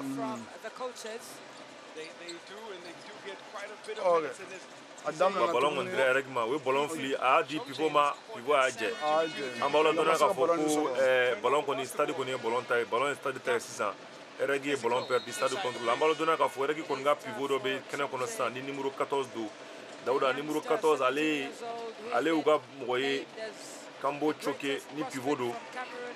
ale kɔni bɛ kɛnɛ in kɔnɔna na yan nɔ fana a bɛna fɔ ale recrutera Rwanda jamana fɛ ka taa jouer Eric fɛ an b'a dɔn k'a fɔ Eric kɔni tɛ jamanaden ye Dawuda Rwanda kɔni u ye fɛnba de don basket in na u cɛsirilen don basket ko la u cɛsirilen don parce que an b'a yira k'a fɔ ko stade ni club min bɛ ka jouer bon ni club nin créera 2016 dɔrɔn la Cheikh ouais an b'a dɔn k'a fɔ numéro 14 in ye NBA Academy joueur de ye Mali ye 3 points fili u y'a jɛ Mali ye rebond ta kɔrɔ tuguni ma rebond minɛ u y'a jɛ ballon kɔni bɛ Eric bolo Rwanda Energy Group bɛ k'i kunda stade ka sɛriso kan u ye ballon ta ka b'u bolo Albitri ye file fiyɛ an taara file fiyɛ mun na Dawuda ne kɔni bolo ne t'a dɔn ni faute don mais Albitri kɔni ye file fiyɛ an b'a ladɔnniya k'a fɔ numéro D n'o ye Nigéria jamanaden Dawuda n'a kun banana a bɛna fɔ ale seginna bi numéro 6 ni numéro 6 don a bɛna fɔ ale seginna Mali ka cɛbɔw la numéro 6 Dawuda n'a tɔgɔ ko numéro 6 n'a tɔgɔ ko Kelvin Amayo ale de banana match tɛmɛnen match fɔlɔ in na ni an kun y'a fɔ ko a banana fo y'a ta ka bɔ kɛnɛ kɔnɔ ale kɔni an ɲɛ b'a la a siginna ni forme ye an ɲɛ b'a la kɔni a décidelenba don a filɛ nin ye lancer franc na faute kɛra a la a bɛna lancer franc fili Mali ka coup 18 de bɛ yen an b'a ladɔnniya k'a fɔ Rwanda ka coup 12 Mali ka coup 18 stade malien kanu na a ye lancer franc fɔlɔ fili a y'a jɛ u kɔni ballon u ye rebond ta Chinyelu ye ballon ta u ye ballon ta a taara don Mali ye kuru 2 wɛrɛ don ka fara Mali kan Mali ka kuru 20 Rwanda ka kuru 12 ballon kɔni b'u bolo minute seconde 14 yani premier quart-temps ka ban donc Rwanda bɛ ka taa le sisan ballon b'u ka Cleveland Thomas Junior bolo numéro 2 u ka numéro 2 ale kɔni y'i kunda sɛriso kan a y'a fili a y'a jɛ Mali ye rebond ta Chinyelu ye ballon ta a y'a fili a y'a di ballon di Menere ma Menere y'i kunda sɛriso kan a ye kuru 2 don Mali kanu na Cheikh ni ɲɛna an b'a ladɔnniya k'a fɔ Dawuda nin kɔni Mali kɔni cɛsirilen don kosɛbɛ nin manɛ in na i yɛrɛ ɲɛ b'a la u cɛsirilen don cogo min na u ka kuru kɛra kuru 22 ye ka Rwanda ka kuru kɛ kuru 12 ye Dawuda e yɛrɛ bɛ mun fɔ nin na e yɛrɛ mun Cheikh an ka denmisɛnninw y'a faamuya Cheikh an kan ka match ni garder de nin kan ka gagner de Cheikh an man ka foyi non an man ka calculer kɛ tuguni Cheikh o na Magan Traoré de an bɛ taa de donc il faut que premier quart-temps na sisan il faut que an ka coach ka kuma denmisɛnninw fɛ tuguni ka u remotiver donc k'u ka se ka u ka défaut ka ya corriger nin match nin kɔnɔna la an yɛrɛ y'a fɔ basket bɛ cogo min na seconde bɛɛ bɛ compter na Magan Traoré ye ballon ta sisan k'i digi ka taa sɛriso la a y'a déposition ni souffler ka file ka fiyɛ k'a fɔ ko temps tɛna a y'a don dɔrɔn an yɛrɛ sanfɛ cilu kɛra bilenman ye o y'a yir'u la k'a fɔ ko a donna a kɔntera Alvituru y'a kɔnte o ye Mali ka kuru kɛ kuru 22 ka Rwanda Energy Group ka kuru kɛ kuru 12 ye Dawuda kuru 10 de b'u ni ɲɔgɔn cɛ premier quart-temps o kɔrɔ de ko n'u kɔntenera nin fɛ ka u cɛsiri nin fɛ sebaya bɛ sɔn ka sɔrɔ u bolo Dawuda Cheikh kuru 10 fana tɛ foyi ye tɛ foyi ye basket kuru 10 fana ka tɛ foyi ye o tɛ foyi ye basket la donc an bɛ mun f'i ɲɛna donc Igisar kon kan ka continuer tan yu kan ka continuer tan walasa ka distance bila u ni Rwanda ninnu ni ɲɔgɔn cɛ comme y'a fɔ cogo min na Rwanda ka ni club lu expérience b'a la expérience b'a la u jira ɲɔgɔn fɛ ka tɛmɛ donc u jira ɲɔgɔn fɛ tuguni ka tɛmɛ donc ni Sari kon sera k'a ka distance kɔni n'a y'u sera ka u garder tan kɔni donc a ka ca Ala fɛ Cheikh n ka bɛ se ka seba sɔrɔ bi ka se ka qualifier tuguni an b'aw ladɔnniya k'a fɔ ko stade kɔni nin y'u ka bɔko sabanan ye Dawuda o ye bɔko naaninan fɔ bɔko naaninan u ye bɔko sabanan o ye bɔko fɔlɔ la u ma sebaya sɔrɔ bɔko filanan na u ye sebaya sɔrɔ bɔko sabanan na u ma sebaya sɔrɔ nin y'u bɔko naaninan de ye an b'a fɔ bɔko naaninan de ye an b'aw ladɔnniya k'a fɔ stade ka match laban o ye le 21 ye n'u ni jamana wɛrɛ bɛna ɲɔgɔn sɔrɔ mun ma ɲɔgɔn sɔrɔ fɔlɔ u ka bɔko labanan le 21 u ni fɛn de bɛna ɲɔgɔn sɔrɔ Dawuda Abidjan club an bɛɛ b'a dɔn k'a fɔ olu fila de olu kɔni ka match kɔni bɛna kɛ match ye k'a jisi dɛsɛ an b'a dɔn k'a fɔ club ɲɛnama b'u bolo Aruna dɔw b'u bolo ko Aruna o joueur ka ɲi kojugu ye u yɛrɛ victoire kɛ fɛn contre la US Monastir contre la jɔnjɔn bɛ mɔgɔ minnu bolo an b'a dɔn k'a fɔ stade kɔni nin kɔni a bɛ se ka kɛ n'u ye nin victoire kɛ Dawuda chance b'u bolo ka taa u kɔni u yɛrɛ bila position na position b'a to u bɛ se ka taa nka n'u y'u match ban u b'u jilaja u ka match sabanan gagner n'i kɔni ye match saba gagner yɔrɔ Dawuda duuru la o kɔrɔ k'e bɛ qualifier bon Cheikh y'a fɔ cogo min na bi match nin kan ka gagner donc match prochain u ni Abidjankaw ye donc an bɛɛ b'a dɔn Mali ni Côte d'Ivoire an b'a dɔn ka fɔ fadenya bɛ Malien b'an ni ɲɔgɔn cɛ cogo cogo fadenya bɛ yen fana ka fara o kan fadenya bɛ yen n'a nana ballon tan n'a nana basket la n'an taara sport fan o fan donc fadenya bɛ yen donc pour le moment Sari kan ka concentrer ni match nin kan donc ni match nin gagne na donc après y'an sɔrɔ ka y'an basé match sabanan match duurunan kan an b'a ladɔnniya k'a fɔ an kɔni seginna Dawuda deuxième quart-temps kɔnɔ ballon bɛ stade bolo Rwanda ye ballon fɔlɔ jɛ ballon bɛ stade bolo ballon kɔni stade bolo stade ye ballon passé pivot ma pivot ye yɛlɛma a la 2 points fili Mali ye 2 points don stade malien ye 2 points don ni dynamique nin ka ɲi n'an continue ta ni dynamique nin ka ɲi an kɔni y'a ye l'américain jamana ka pivot donna stade kanu na Dawuda numéro 28 n'ale l'américain jamana mɔgɔ ye ale kɔni donna kɛnɛ kɔnɔ sisan ballon dira ale ma mise pivot la Dawuda a y'i yɛlɛma k'i jɛngɛ dɔrɔn k'a fili ka don n'ale tɔgɔ Brian Bridgeford ni pivot don l'américain jamana mɔgɔ don ale kɔni de kuru fila don stade ye kuru fila règle ye kuru fila don Mali la k'a labɔ donc a y'a ye k'a fɔ rebond ko in an m'o fɔ tuguni u ye ballon fili k'a jɛ u tilala k'u ka rebond ta ka chance filanan wɛrɛ d'u ma k'a don a y'a fili o de man ka kɛ ni adversaire n'a ka chance fɔlɔ lajɛ kɔni yan man ka chance filanan sɔrɔ yan man ka chance filanan sɔrɔ n'a ka chance fɔlɔ jɛ kɔni yan man ka filanan sɔrɔ donc an b'o de fɔ stade denmisɛnninw ɲɛna hali sisan u ka rester très vigilant walasa rebond ko la u ka se ka rebond bɛɛ ta cogo min na Algérie kɔni ye faute fiyɛ sisan stade ka ballon don a bɛna fɔ faute fɛra Manga de contre la Pichu Manga n'o ye numéro 34 n'o ye pivot ye ni ale ye bɔ Congo fɛ yen ale ye bɔ Congo jamana kan donc Espérance b'a fɛnɛ na Pichu Manga ale bɛ ka jouer règle fɛ ale ye règle cɛden ye Pichu Manga numéro 34 ni pivot don Congo jamanaden don n'a bɛ ka jouer règle fɛ nin wagati in na ale de ye faute kɛ ballon kɔni bi Aliou Jara bolo lancer franc na lancer franc fɔlɔ fili Dawuda a ma don Dawuda yɛrɛ tɛ o Dawuda Aliou tɛ Dawuda l'américain don Amérique jamanaden don Brian Bridgeford ale de bɛ ka ballon fili lancer franc na a ka lancer franc jɛ donc lancer franc fɔlɔ jɛ filanan b'a bolo sisan donc il faut que filanan ka don Cheikh il faut que filanan ka don an ye b'a la match jɔra dɔɔni an taara problème bɛ yen bon actuellement kuru 24 Mali ka stade malien kanu na kuru 14 Rwanda Energy Group la a ye lancer franc filanan kɔni don o ɲɛna Cheikh donc an ka fɔlɔ jɛ donc o ɲɛna parce que k'i ka fila bɛɛ de jasa o de man ɲi donc o de man ɲi mais il y a kelen ja ka kelen sɔrɔ donc o ɲɛna donc on continue tan chaque an ka denmisɛnninw u bɛ ni bɔgɔ deuxième quart-temps ni ya daminɛ kan chaque donc an bɛ se ka an jigi d'a kan an b'a ladɔnniya k'a fɔ kabini match in daminɛna ɲɔgɔndan in daminɛna Dawuda an bɛ jamanadenw ladɔnniya bamanankan fɔlamɛlaw ladɔnniya k'a fɔ Stade Malien ka nin équipe in bɛ sanfɛ kabini a daminɛna u kɔni olu b'u jilaja ka dɔ fara u ka point kan cɛsiri minnu ma dɔ b'a la u tɛ fɛ ka dɔ fara a kan Alfitiri kɔni ye file fiyɛ mɔgɔ t'a dɔn ni faute don file fiyɛra faute fiyɛra numéro 12 de contre la Dawuda Mali cɛden numéro 12 faute fiyɛra ale de contre la numéro 12 n'ale tɔgɔ ko Tamanja Konate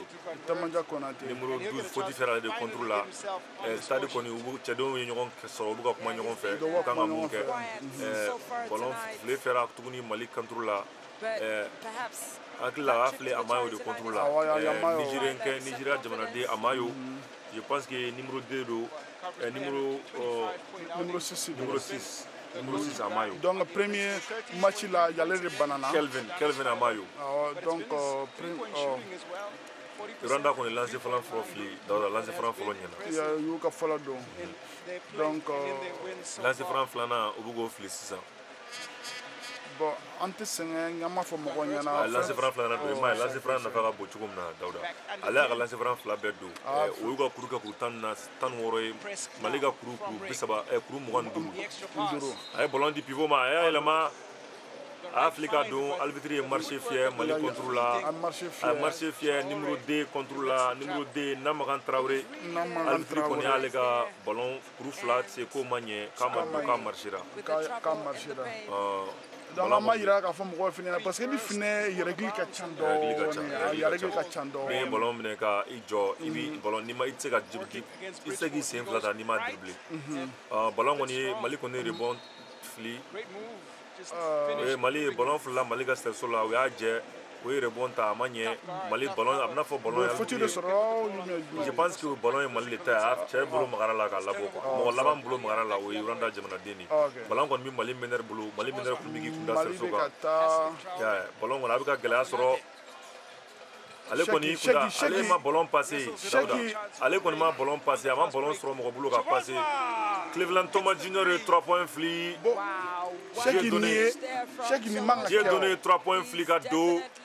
Quoi pour que Kurtan Krontan d'Aro, vous regardez, Kurtan Krontan, Kurban Duru, il faut que ça Kanuna, il faut que Kabaka Kumara Demson fait. Il faut que Kabaka Kumara Demson fait. Dauda, Bolom a perdu au boulot, Maukma, Uba Duru Sarani, 3 points ou 10 points.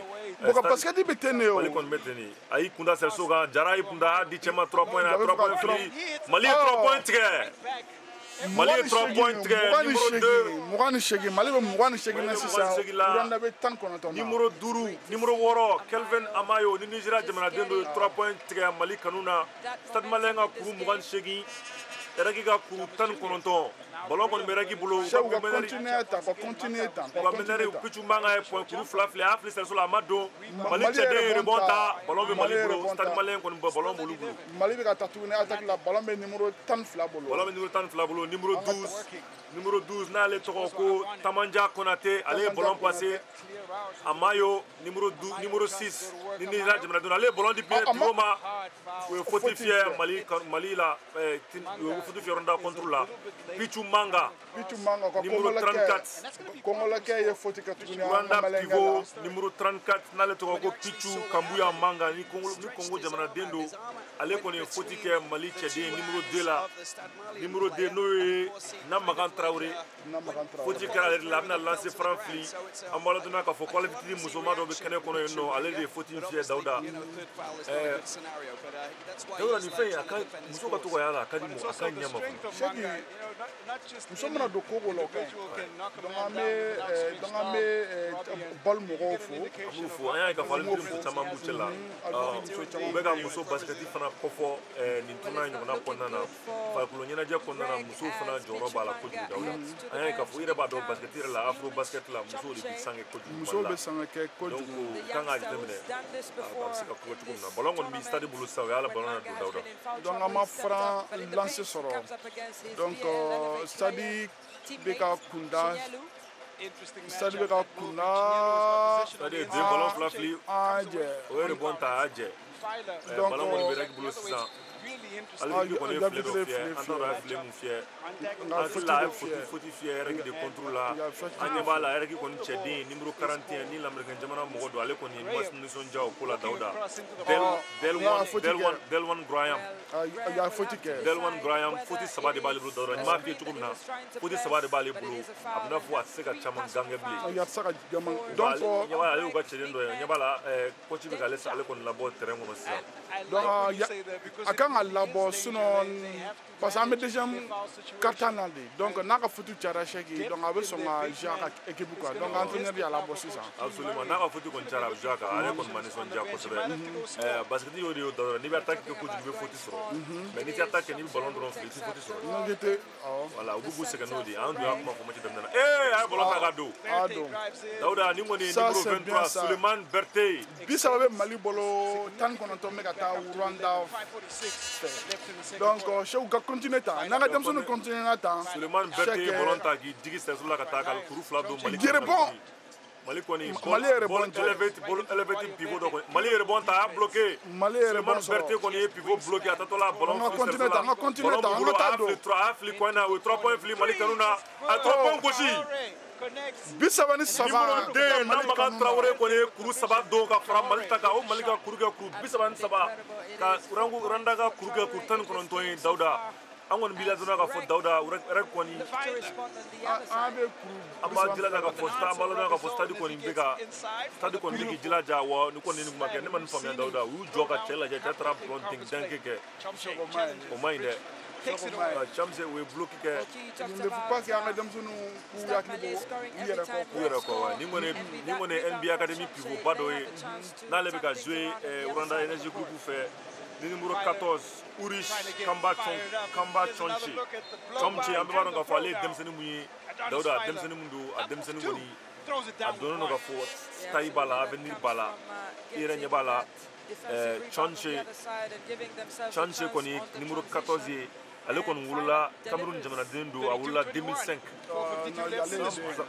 san 2000 ni san 5 ale kɔni denmisɛnnin yɛrɛ de ye bon an y'a fɔ cogo min na Dawuda NBA bɛ nin joueur sugu de ɲini ani Amérique i yɛrɛ ɲɛ b'a la 2 mètres mètre fila ani saba b'a la Chomche ye mètre fila ani 11 de Dawuda i b'a dɔn o ka jan mètre fila ani 11 2 mètres 11 Cameroun jamanaden don mun si bɛ san 2000 mun wolola san 2000 ani 5 o b'a yira k'a fɔ denmisɛnnin yɛrɛ de an y'a fɔ cogo min na Dawuda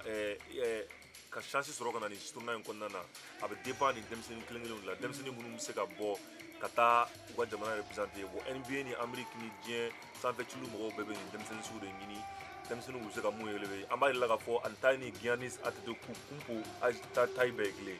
n'i y'a jateminɛ Antetokounmpo fana nana NBA la k'a to nin cogoya in de la Dawuda c'est une bonne chose an b'a yira la k'a fɔ Dawuda kɔni an kɔni b'a yira la k'a fɔ NBA Africa League ɲɛmɔgɔ président Amadou Gallo Fall kɔni ye nin waleya mun kɛ ka denmisɛnninw exposer c'est une très bonne chose jamanaw de fana kan ka jateminɛ sisan u bɛ se k'u ka denmisɛnninw former ka na se nin kɛnɛ in kɔnɔ cogo min na Dawuda Cheick i ka kuma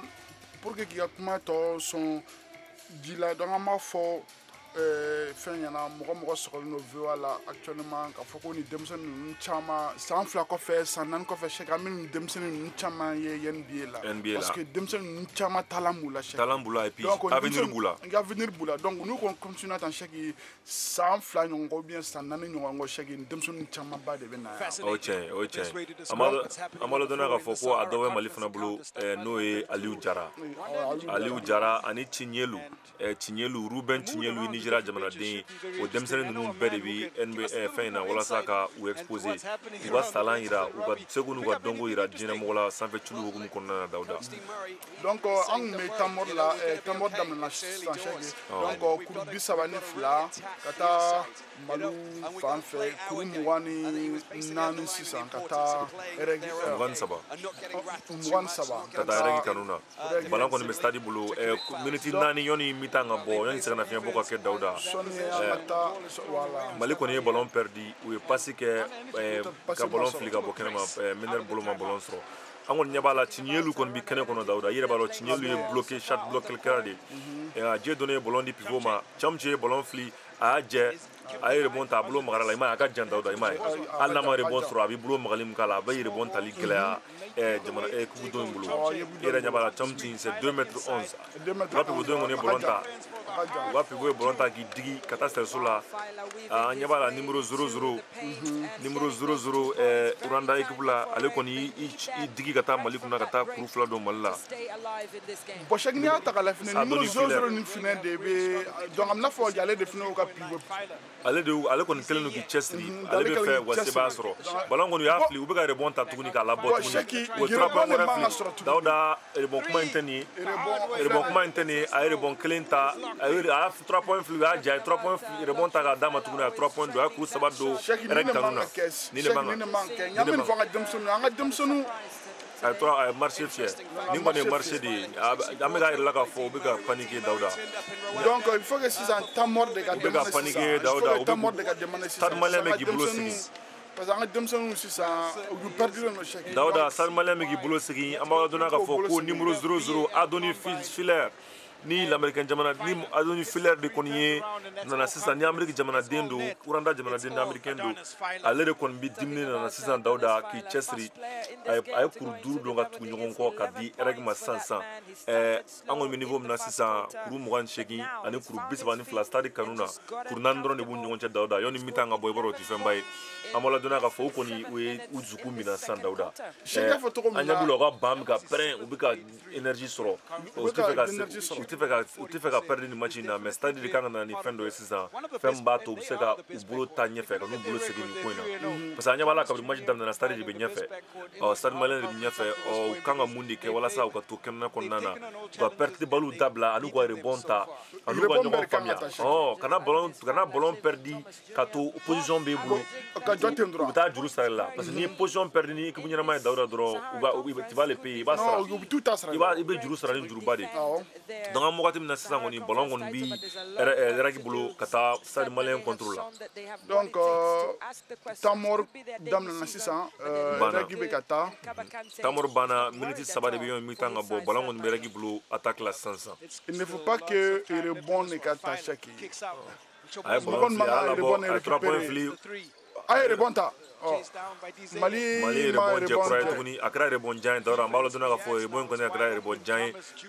Thomas Junior ye 3 points fili a y'a jɛ Mali ye rebond ta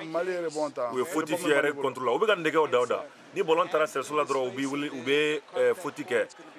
i y'a ye Sulemani Berté ale kɔni ye ballon minɛ ka digi a kɔrɔ ka bila a kɔnɔ kɔnɔ pour que mɔgɔ si kana sɔrɔ mais o bɛɛ la u ye faute k'a la ka k'a ka propriété privée o bɛɛ la u ye faute k'a la donc Alfitiri ye faute fiyɛ a bɛ taa ne y'o Dawuda la n'i bɛ ka jouer n'i bɛ ka match i cɛsiri offense la kojugu faute bɛ k'i la bon nin fɛnɛ bɛ maliyɛnw ka expérience fɛnɛ yira dɔɔni effectivement ballon kɔni bɛ numéro 1 bolo ballon bɛ numéro 1 bolo n'ale tɔgɔ ko Makan Keita ale bɛ ka ballon organiser ale ye ballon lasegin ka na Alfitiri kɔni ye faute fiyɛ Rwanda contre la Chamche numéro 14 NBA Academy denmisɛnnin don Dawuda Cameroun jamanaden don mun si bɛ san 18 na 2m11 an kɔni ɲɛ b'a la ale de ye faute kɛ ballon kɔni bɛna di Sulemani Berté de ma lancer franc na Dawuda an bɛ ladɔnniya k'a fɔ n'i ye faute hakɛ dɔ sɔrɔ a tɔ bɛ kɛ bonus de a b'a fɔ ma ko bonus i bɛ taa lancer franc na ka ballon lancer franc don donc i b'a dɔn minute 3 de bɛ yen match ka ban u ye bonus sɔrɔ u b'a yir'a la k'a fɔ faute mana kɛ sisan Rwanda jamanaden fɛn fɛn la Mali bɛ taa lancer franc na a bɛ kɛ bonus ye parce que u ye faute hakɛ mun kɛ o ye faute 5 ɲɔgɔnna ye Mali ta bɛ faute 3 dɔrɔn na o b'a yira k'a fɔ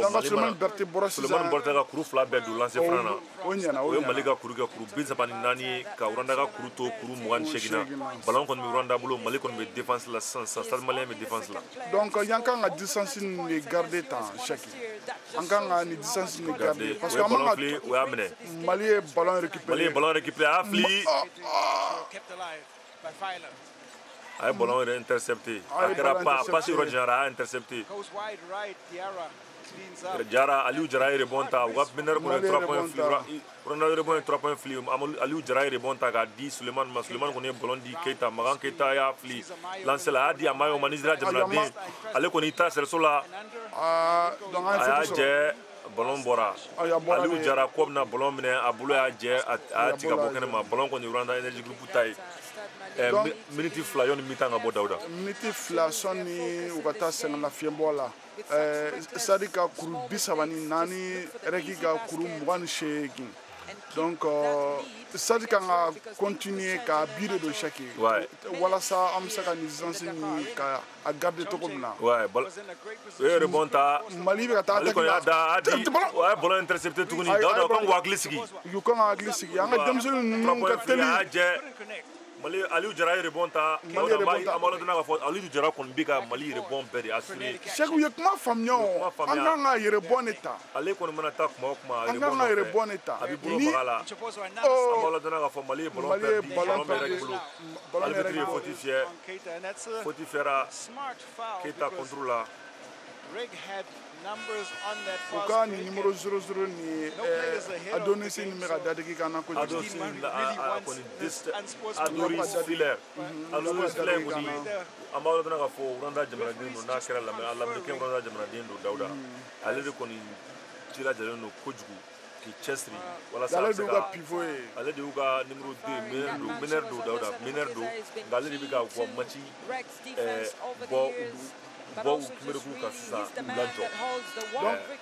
donc Cheikh an bɛ mun fɔ Sadi ka cɛ dɔ ɲɛna sisan n'u sera ka numéro 00 ni k'ale ka transition fana couper tan kelen de b'a bolo sisan donc n'u sera ka comme i y'a fɔ cogo min na ale de y'u ka mineur ye donc n'u sera k'a ka ballon couper donc a ka ca Ala fɛ an bɛ se ka gan sɔrɔ ninnu kan donc an bɛ Tamor la actuellement yan tɔ n'a sɔrɔ ni Tamor ni Mali entraîneur de y'a demandé ou bien n'a sɔrɔ ni Uranda je pense que Uranda de y'a ɲini parce que an ɲɛ b'a la ko Uranda Din Mure ale coach de tɔgɔ Din Mure ale de taama ta an b'a ladɔnniya k'a fɔ ko kuru kɔni bɛ kuru 34 na kuru 28 stade kanu na stade de bɛ ɲɛfɛ ka bɛ jɛmukan in daminɛ na an b'a ladɔnniya k'a fɔ ko kuru 10 o bɛ Sulemani Berete bolo ale ye kuru 10 don Mali kanu na Aliou Jara ale ye kuru 6 don rebond fana na rebond 8 de b'ale kelen bolo Mali cɛdenw cɛ la ka fara John Walkin kan ale kɔni ye kuru 3 don an b'a ladɔnniya k'a fɔ ko Amayo n'ale ye Nigeria pivot ye Nigeria meneur n'a bɛ ka jouer Mali fɛ ale fana ye gangɛ bi ale ye kuru 4 don ale ye kuru damadɔni don Mali kanu na Amayo ye kuru 6 don Namakan Traoré numéro 2 ale ye kuru 4 don Mali la an b'a ladɔnniya k'a fɔ ko u bɛ ka kuma Erek ka joueur mun kan mun ye Erek bɔ a Kimbereku kan n'a tɔgɔ ko Adonis Filler ni coach kɔni y'a labɔ ka sɛgɛn lafiɲɛbɔ dɔ d'a ma ale kɔni donna sisan Dawuda ka kuru 14 kɛrɛnkɛrɛnnen don Mali la kuru 11 don Mali la nin wagati in kɔnɔna na wagati min na u mago bɛ point na an b'a ballon kɔni bɛna di sisan dɔ y'a fɔ cogo min na Cheikh u ka numéro 00 ni Adonis ni ale de y'u ka pivot principal ye donc pour le moment ale de bɛ ka dadigi kan na donc an ka cɛ dɔn kan ka essayer de ka transition couper ale marqué ka ɲɛ kosɛbɛ ale marqué ka ɲɛ ale ni Dieu donné olu fila de y'u ka match ɲɛnama joueur ɲɛnama baw ye donc u bɛ ka ballon labɔ ani Cleveland Thomas Junior u bɛɛ de ka ɲi mais Chomsi ballon bɛ pivot Chomsi de bolo a y'a bloqué Aliou Jara y'ale bloqué mais u ye rebond ta kura ye tuguni a y'i kunda an man ka rebond Thomas Junior kɔni y'a attaqué ka taa Kuer ma a b'a fɔ nin ma ko scoop o Kuer de a taara n'a ye sanfɛ ka Kuer k'a bila fo sanfɛ bloqué cogo ti ballon min na a y'o de kɛ k'a don ballon kɔni bɛ stade bolo kuru 30 ani kuru 34 stade kanu na Dawuda i b'a dɔn o kɔni man ca o ye kuru 4 dɔrɔn ballon kɔni bɛ Aliou Jara bolo Aliou Jara ye ballon di mineur ma mineur kɔni bɛ k'i jilaja 3 points dakulu la a ye ballon fili a y'a fili sɛrɛso la a ma don a ye rebond ta kura ye tuguni a y'a di Mali pivot ma Mali pivot ye pan ka den fila fili a y'a jɛ Uranda ye rebond ta Dawuda ballon kɔni bɛ Uranda bolo sisan u y'u kunda stade ka sɛrɛso kan ballon bɛ Cleveland Thomas Junior l'américain den don l'amérique jamanaden numéro 5 ni ballon b'ale bolo sisan ale kɔni bɛ k'i jilaja Dawuda i yɛrɛ ɲɛ b'a la ni ballon sera niveau la panier bɛɛ bɛ compter ballon bɛ Chomsi bolo Chomsi y'a jɛ u ye rebond ta Mali ye rebond ta Mali bɛ ka taa sisan Mali kɔni bɛ k'i kunda fɛn kan a ye ballon passer meneur ma Mali bɛ fɛ ka ni deuxième quart-temps na ban ka sɔrɔ a ye 3 points fili a ye 3 points fili an b'a ladɔnniya k'a fɔ Mali ye 3 points sɔrɔ stade malien cɛden John Walter Wilkins ni Faransi jamanaden don numéro 34 ale ye 3 points don Mali kanu na Dawuda Uranda ye 3 points fili Uranda y'a jɛ a bɛna fɔ u ye faute fiyɛ Berté contre la Mali contre la Côte d'Ivoire Mali contre la Abnafo Berté Madjana avec a foko ta jalaje avec bloqué ta ko ta jalaje ale kon Madjana e bona kon wa ira ka foko abna lancer France ça va de fli wa ira ka abna lancer France ça va de fli chaque ni damadana parce que soni 6 ans mitana donc ni ni do 6 ans chaque au damadana Actually, the other two are twins, Saran and Jume. Got lancé follow Joe. Lancé follow African Championships, and now it's his time. Donc, Sony Obita Mitana. Win the BAL, but first they must qualify for the playoffs. Lancé France, ça va de fli. Flana Franado. Shagi ni damadana. Ni mon damadana de. Shagi damadana. Damadi malla. Mali uga kuruga kuru bisaban fly. Maliga kuru biulon vlani. Kuru bisaban fly. A sabanan jɛ dɔ la ballon bɛ Mali bolo seconde kelen ya a ma fili a banna an b'a lɔdɔnna k'a fɔ carton kɔni banna mi-temps bɔra sisan mi-temps kɔni bɔra sisan an b'a lɔdɔnna k'a fɔ ko mi-temps bɔra sɛgɛnnafiɲɛbɔ kuma sera sɛgɛnnafiɲɛbɔ kuma sera an b'a lɔdɔnna k'a fɔ Mali ka kuru 37 Rwanda Energy Group ka kuru 32. Donc chaque geku flan meta segna fiembo la o beta mitana donc nala sona ma donc ni ala sona ma yame segna na tukuni ni mitani ni ya yelena amma fo mogo nyana ka foko score est 37 à 32 donc sarka chédon koni pour le moment où sans fait nous on continue tant qu'on est à chala fait am sera yan jigida ko qualification ka donc cambe sono là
an b'a la dɔnniya k'a fɔ k'an seginna o ma sisan Dawuda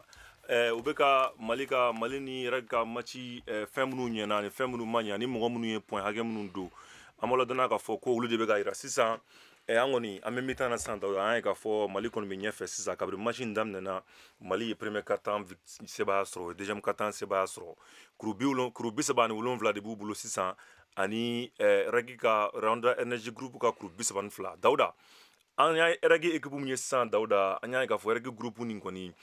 olu de ye victoire 3 kɛ a bɛna fɔ k'olu de ye meilleure équipe ye nin soir conférence in kɔnɔna na olu de ka ɲi nin bɛɛ ye mais an ɲɛ b'a la k'a fɔ ma minɛ cogo sɔrɔ stade ka nin tactique na Dawuda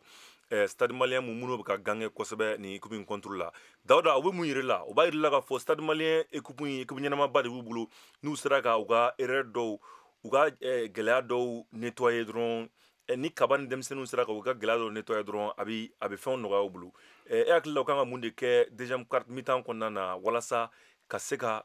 u ye mi-temps daminɛ premier mi-temps daminɛ cogo min na deuxième quart-temps k'o kɛ ka taa se fo ka taa ballon laban an yiri a kɔrɔ ballon basket tɛ quart-temps kelen dɔrɔn ye basket ye quart-temps 4 de donc quart-temps tɔ 2 ninnu bɛ yen nɔ u kan ka jumɛn de kɛ walasa k'u yɛrɛ bɔ nin fɛn situation kɔnɔna na. Chaki sadika ni match ni donc ngan bɛɛ b'a dɔn a ma mɔgɔ donc an bɛɛ bɔra k'a fɔ denmisɛnnin ninnu k'a fɔ talamu la donc mɔgɔ si ma ye to ne Chaki ni équipe na talamu la mun ye problème ye espérance ba de tout là donc sisan pour le moment il faut que l'entraîneur de ka kuma ka denmisɛnnin ninnu fɛ walasa an ka se ka carton tɔtora 2 ye donc an ka se ka gan sɔrɔ o la donc ni an sera k'an ka rebond ni an sera ka o problème résolu ni an sera k'an ka 3 points ka o se ka problème dɔ sɔrɔ fɛn dɔ sɔrɔ ka se ka solution dɔ sɔrɔ o la Chaki donc a ka ca Ala fɛ ni pour le moment kuruduru de mun ɲɔgɔn cɛ kuruduru de b'u ɲɔgɔn cɛ o tɛ ba ye nɔgɔ tɛ caman ye mais ni stade kɔni continue tan n'u continue tan bon n bɔra sa quoi défaut fɔ sisan n'u sera k'olu améliorer ou bien ka olu fɛn dɔɔni donc a ca Ala fɛ chaque an bɛ qualifier y'an bɛ qualifier n'u sera ka nin match in gagner a bɛ chance d'u ma Dawuda donc bɛ chance ba d'u ma parce que a bɛna ni confiance ye quoi a bɛna ni confiance ye quoi et puis an b'a dɔn k'a fɔ ko Dawuda u ka nin an bɛ wagati min na komi sisan u ka bi lancer franc record ka ɲi ni u ka lancer franc tɛmɛnenw ye donc an ɲɛ b'a la lancer franc na u ye kulu 7 de don kulu 11 na u y'a fili kuru siɲɛ 11 mais u ye 7 don la ka 4 jɛ o la an b'a dɔn k'a fɔ ko Rwanda Energy Group ka lancer franc kɔni 8 de b'u bolo u ye 7 don 3 points na u ye kuru 3 de don kuru 15 filili la an b'a dɔn k'a fɔ fana ko 3 points na Mali de donc bi Mali ye kuru 4 don kuru 14 filili la Dawuda o b'a yira k'a fɔ k'u ka bi 3 points filili hakɛ ka ɲi ni u ka don tɛmɛnenw ta ye o b'a yira k'a fɔ stade in ye kubu ɲɛnamaba ye mais règle in fana tɛ kubudenni ye Dawuda minnu kɔni u cɛsirilen don an yɛrɛ kɔni bolo k'u bɛna a jateminɛ ka na ni u ka banw de lajɛ mais Dawuda o tɛ an bɛ k'a ye k'a fɔ ni y'u ka cɛden kelen yɛrɛ de ye u bɛ fɛ cɛden minnu ka fɛ u kɔni bɛ fɛ ka victoire 4 de kɛ n'u ye nin victoire in sɔrɔ bi stade contre la a bɛ kɛ victoire 4 ni fu de ye o b'a yira k'a fɔ k'u kɔni décidelen don ɲina ka taa ni coupe in ye demi-finale la u ka jamana kan k'a kɛ u yɛrɛ ta ye ɲina u ma karo foyi di stade ma parce que ni y'u ka cɛw lajɛ u nana n'u ka danbulu yɛrɛ de Chaki donc ça veut dire que u ma kado foyi de di donc u ma kado foyi de di donc stade de kan ka cɛsiri sisan walasa ka se ka qualification la rassurer dɔɔni parce que ni stade ye nin gagné u ka match 5 a ka ca Ala fɛ u bɛ se ka qualifier n'u kɔni ye nin gagné sisan u ka match 5 o y'u kɛlen ka match 2 gagné ka match 2 perdu donc match 2 gagné ka match 2 perdu équipe 4 de b'o cogoya in na Nigeria kɔni ta bɛ gɛlɛya kojugu parce que olu ye match 3 perdu ka ban hali n'u ye match 2 gagné a bɛ gɛlɛya u bolo kojugu donc an kɔni bɛ niveau min na sisan Rwanda kɔni match 4 de ye nin ye n'u sera ka gagné a b'u ka victoire 4 ye Mali kɔni ka match 3 ye nin ye match 4 fana ye nin ye n'u ye nin gagné u bɛ kɛ victoire 2 ye parce que u ka victoire fɔlɔ u y'o sɔrɔ contre Falcon de Nigeria mais Dawuda a ma ban fɔlɔ parce que équipe 6 in na équipe 4 de kan ka qualifier équipe 4 de kan ka qualifier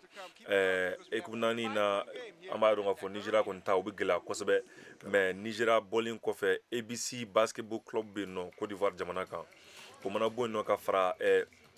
fɛn kan AS Douane kan an ye k'a fɔ Dawuda o fana ka match laban na o ye Mali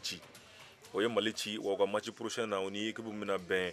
an k'a jateminɛ u ka match prochain na je pense que u ni fɛn de bɛna bɛn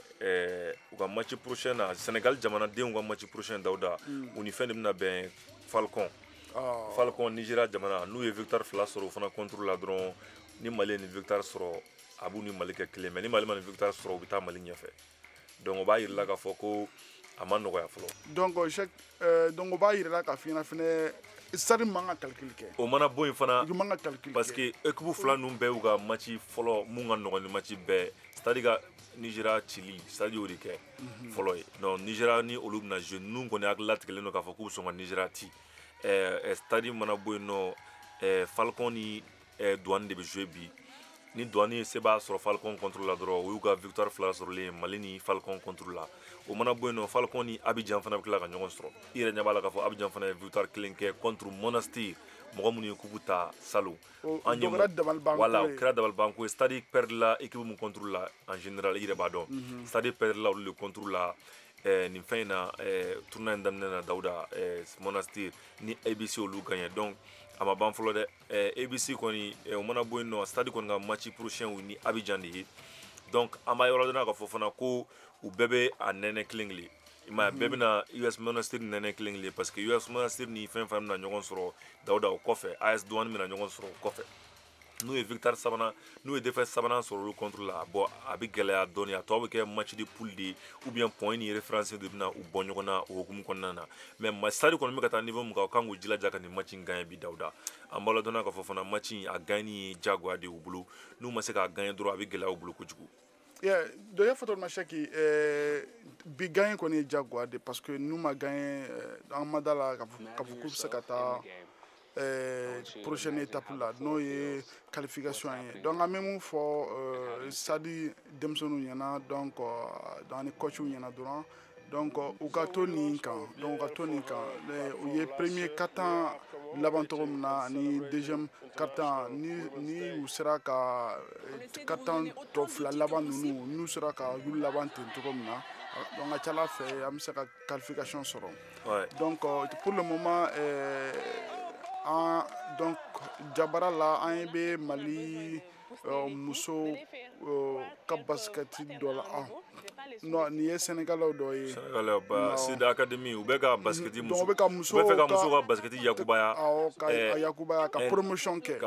kɛ walasa musow fana ka seko ni dɔnko bɛ se ka ye i yɛrɛ ɲɛ b'a la Dawuda nin ye junior NBA de ye u bɛ fɛ ka tournoi daminɛ musow fana na u bɛ k'o fana labɛn an b'a ladɔnna k'a fɔ ko nin tournoi ye musow sen bɛna y'a la don n'a nataw la jateminɛw y'a jira k'a fɔ ko u bɛ ka ɲɛɲini kɛ a ko kan k'a lajɛ n'a sɔrɔ muso équipe kan ka na cogo min na u bɛna nana cogo min na k'a kɛ cɛw fana ta kɛrɛfɛ Dawuda ne kɔni bolo nin fɛn ɲumanba de ye Dawuda parce que musow fana talent b'u fana na farafinna gun kan surtout Mali ni Sénégal ani jamana wɛrɛw an yɛrɛ ɲɛ b'a la Nigeria taara fo coupe du Jeux olympiques la ani coupe du monde bɛɛ la donc o b'a jira la k'a fɔ musow fana bɛ gan kɛ basket sanfɛ celu la mais k'a jira fana k'a fɔ ko a bɛna kɛ fɛnba de fana an bɛ Ala dɔnna k'a fɔ NBA de bɛ nin fɛn sponsoriser Dawuda a fɛn bɛɛ NBA de b'u sponsoriser équipe mun mana qualifier NBA de b'u ka dépenses n'u ka fɛn kow ɲɛnabɔ NBA sen bɛ fɛn mun na i b'a dɔn WNBA fana bɛ Amérique yan nɔ musow ta la u ka sara ti cɛw ta bɔ cogo cogo mais u bɛ yen nɔ donc o b'a jira la k'a fɔ fɛn bɛɛ bɛ daminɛ dɔɔni de donc a daminɛ ni cɛw ta ye u bɛ k'a jateminɛ sisan n'u bɛna se ka musow fara a kan et puis a b'a jira la k'a fɔ ko b'a to jamana bɛ espérance ɲɛnama ba sɔrɔ ka bɔ dugu wɛrɛ la ka na nin yɔrɔ in na ka fɛnw kɛ quoi ka jateminɛw kɛ ka a ko bɛɛ sigi sen kan walasa musow fana da bɛ se ka don fɛn na donc Cheikh y'a fɔ cogo min na n'u sera ka musow sen don ni compétition na a bɛ ɲɛ parce que hali n'i y'a ye k'a fɔ ko jama caman tɛ stade kɔnɔna la parce que muso tɛ yen mais musow kɔni n'u sera ka olu sen don a la ka olu ka compétition ka organiser a ka ca Ala fɛ donc stade bɛ fa donc an bɛ jama caman sɔrɔ. O ye tiɲɛ ye.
b'aw ladɔnniya k'a fɔ ko aw bɛ ka VOA Bambara ka jɛmukan kɛrɛnkɛrɛnnen lamɛn ka ɲɛsin aw ma Basketball Africa League sanfɛcilu ɲɔgɔndan saison 3nan mun bɛ ka kɛ Senegal.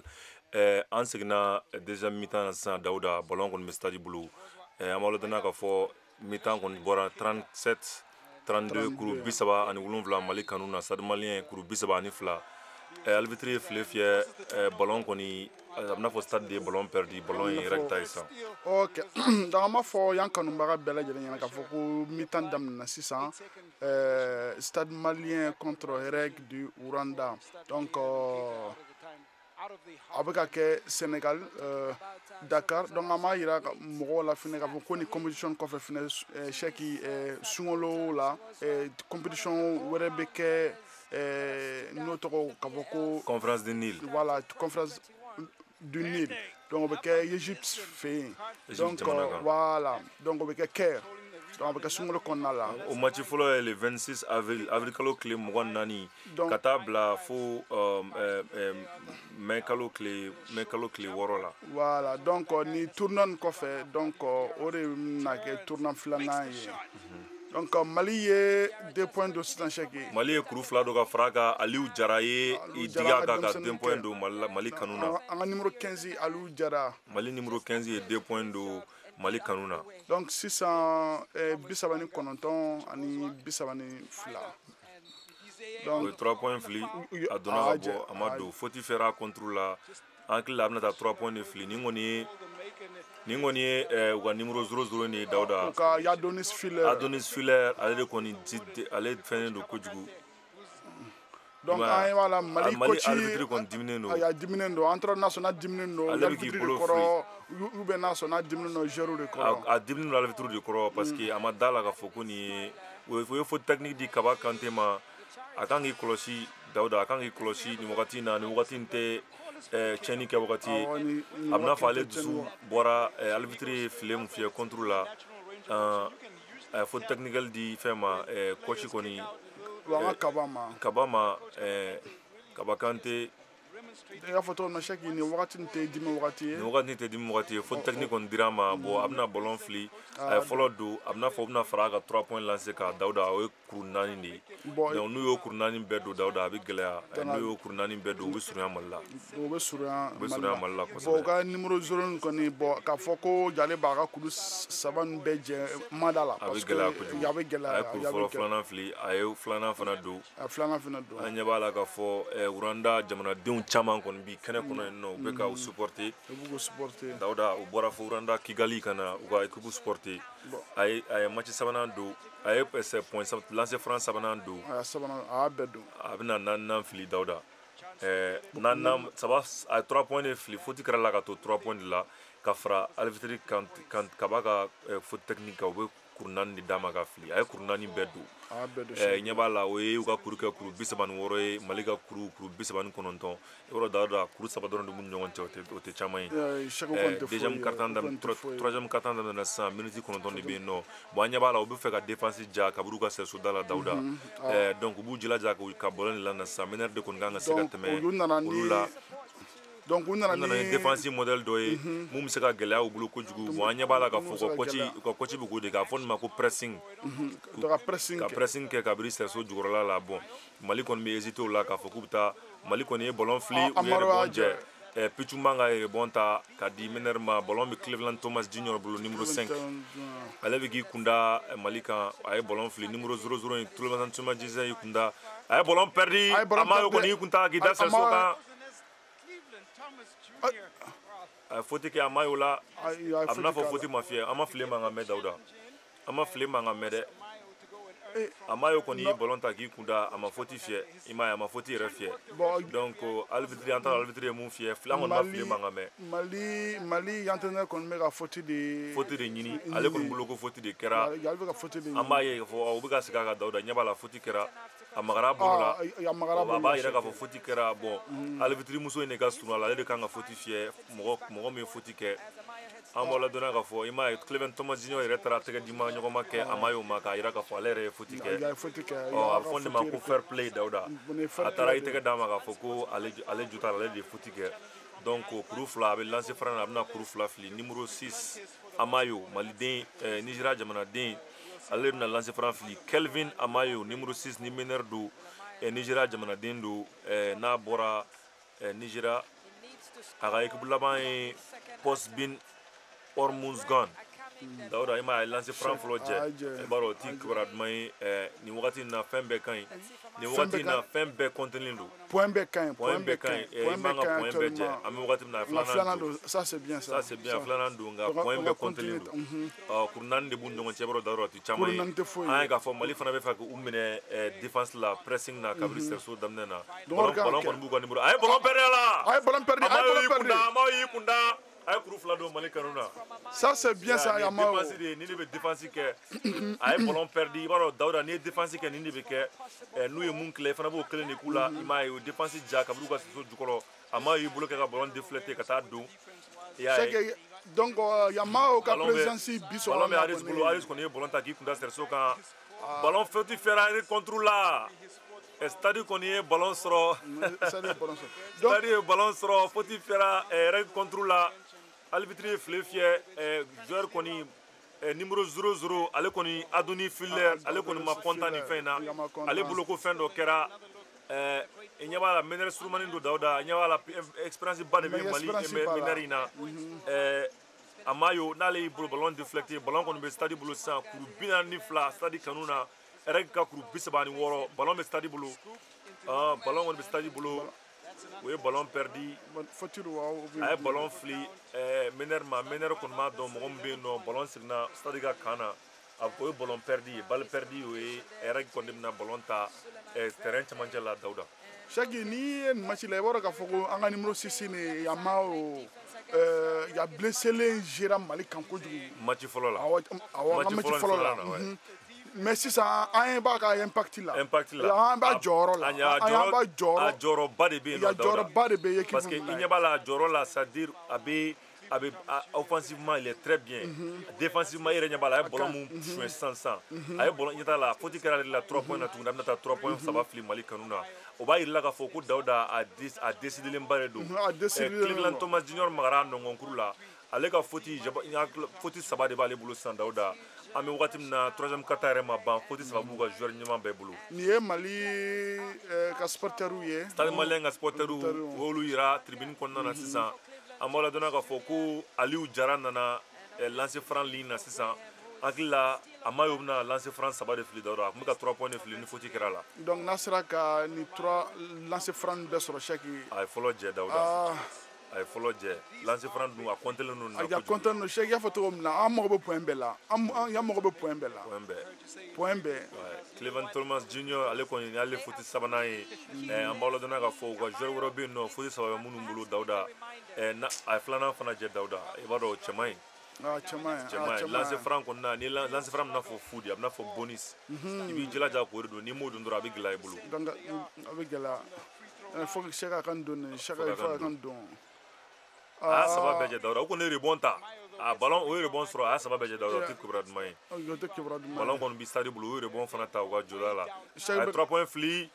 3 points jɛnyara o ye rebond ta kura tuguni a ye 3 points wɛrɛ fili Mali kanu na a ye 3 points gosi Amayo numéro 6 a ye 3 points jɛ lancer franc na a ye 3 points don 3 points na Dawuda o b'a yir'i la k'a fɔ Mali ka kuru 3 farala Mali ka kuru 45 Mali ye rebond ta tuguni k'i kuda ballon bolo Chaki ni lancer ka ɲi Chaki ni lancer fili ni dynamique ka ɲi an ka denmisɛnninw ka continuer tan Aliou Jara ye ka danki kɛ an ka denmisɛnnin so fan bɛɛ bɛ bɔ Dawuda an bɛ aw ladɔnniya k'a fɔ so fan bɛɛ bɛ bɔ Stade kɔni u ye ballon meneur ye ballon fili Keita ye ballon fili Aliou Jara ɲɛ pivot la Aliou Jara ye Aliou minɛ ka digi sɛriso la Mali kanu na numéro 15 numéro 15 Aliou Jara ye danki kɛ Mali kanu na Dawuda an b'aw ladɔnniya k'a fɔ score kɔni bɛ kuru 47 la Mali kanu na REG ka kuru 36 Dawuda REG kɔni kɛlɛ bɛ ka cɛw bolo dɔɔni an ɲɛ b'a la o ka joueur ɲɛnama caman 3 bɛɛ faute 3 b'u bɛɛ bolo faute bɛ sɔrɔ cogo di match kɔnɔ o y'a ye de ni joueur ye agressif ta k'i jilaja k'a fɔ ne bɛ ballon ta n bɛ a marquer ou bien faute ka kɛ n na o de bɛ foti di équipe dɔ ma an ɲɛ b'o de la o de bɛ ka kɛ sisan Dawuda u kan ka mun de kɛ nin karita in laban nin ka ban miniti 4 wɔɔrɔ ɲɔgɔn kɔnɔ chaque stade kan ka continuer tan de u kan ka continuer tan de ka point caman don et puis finalement en même temps aussi ka rebond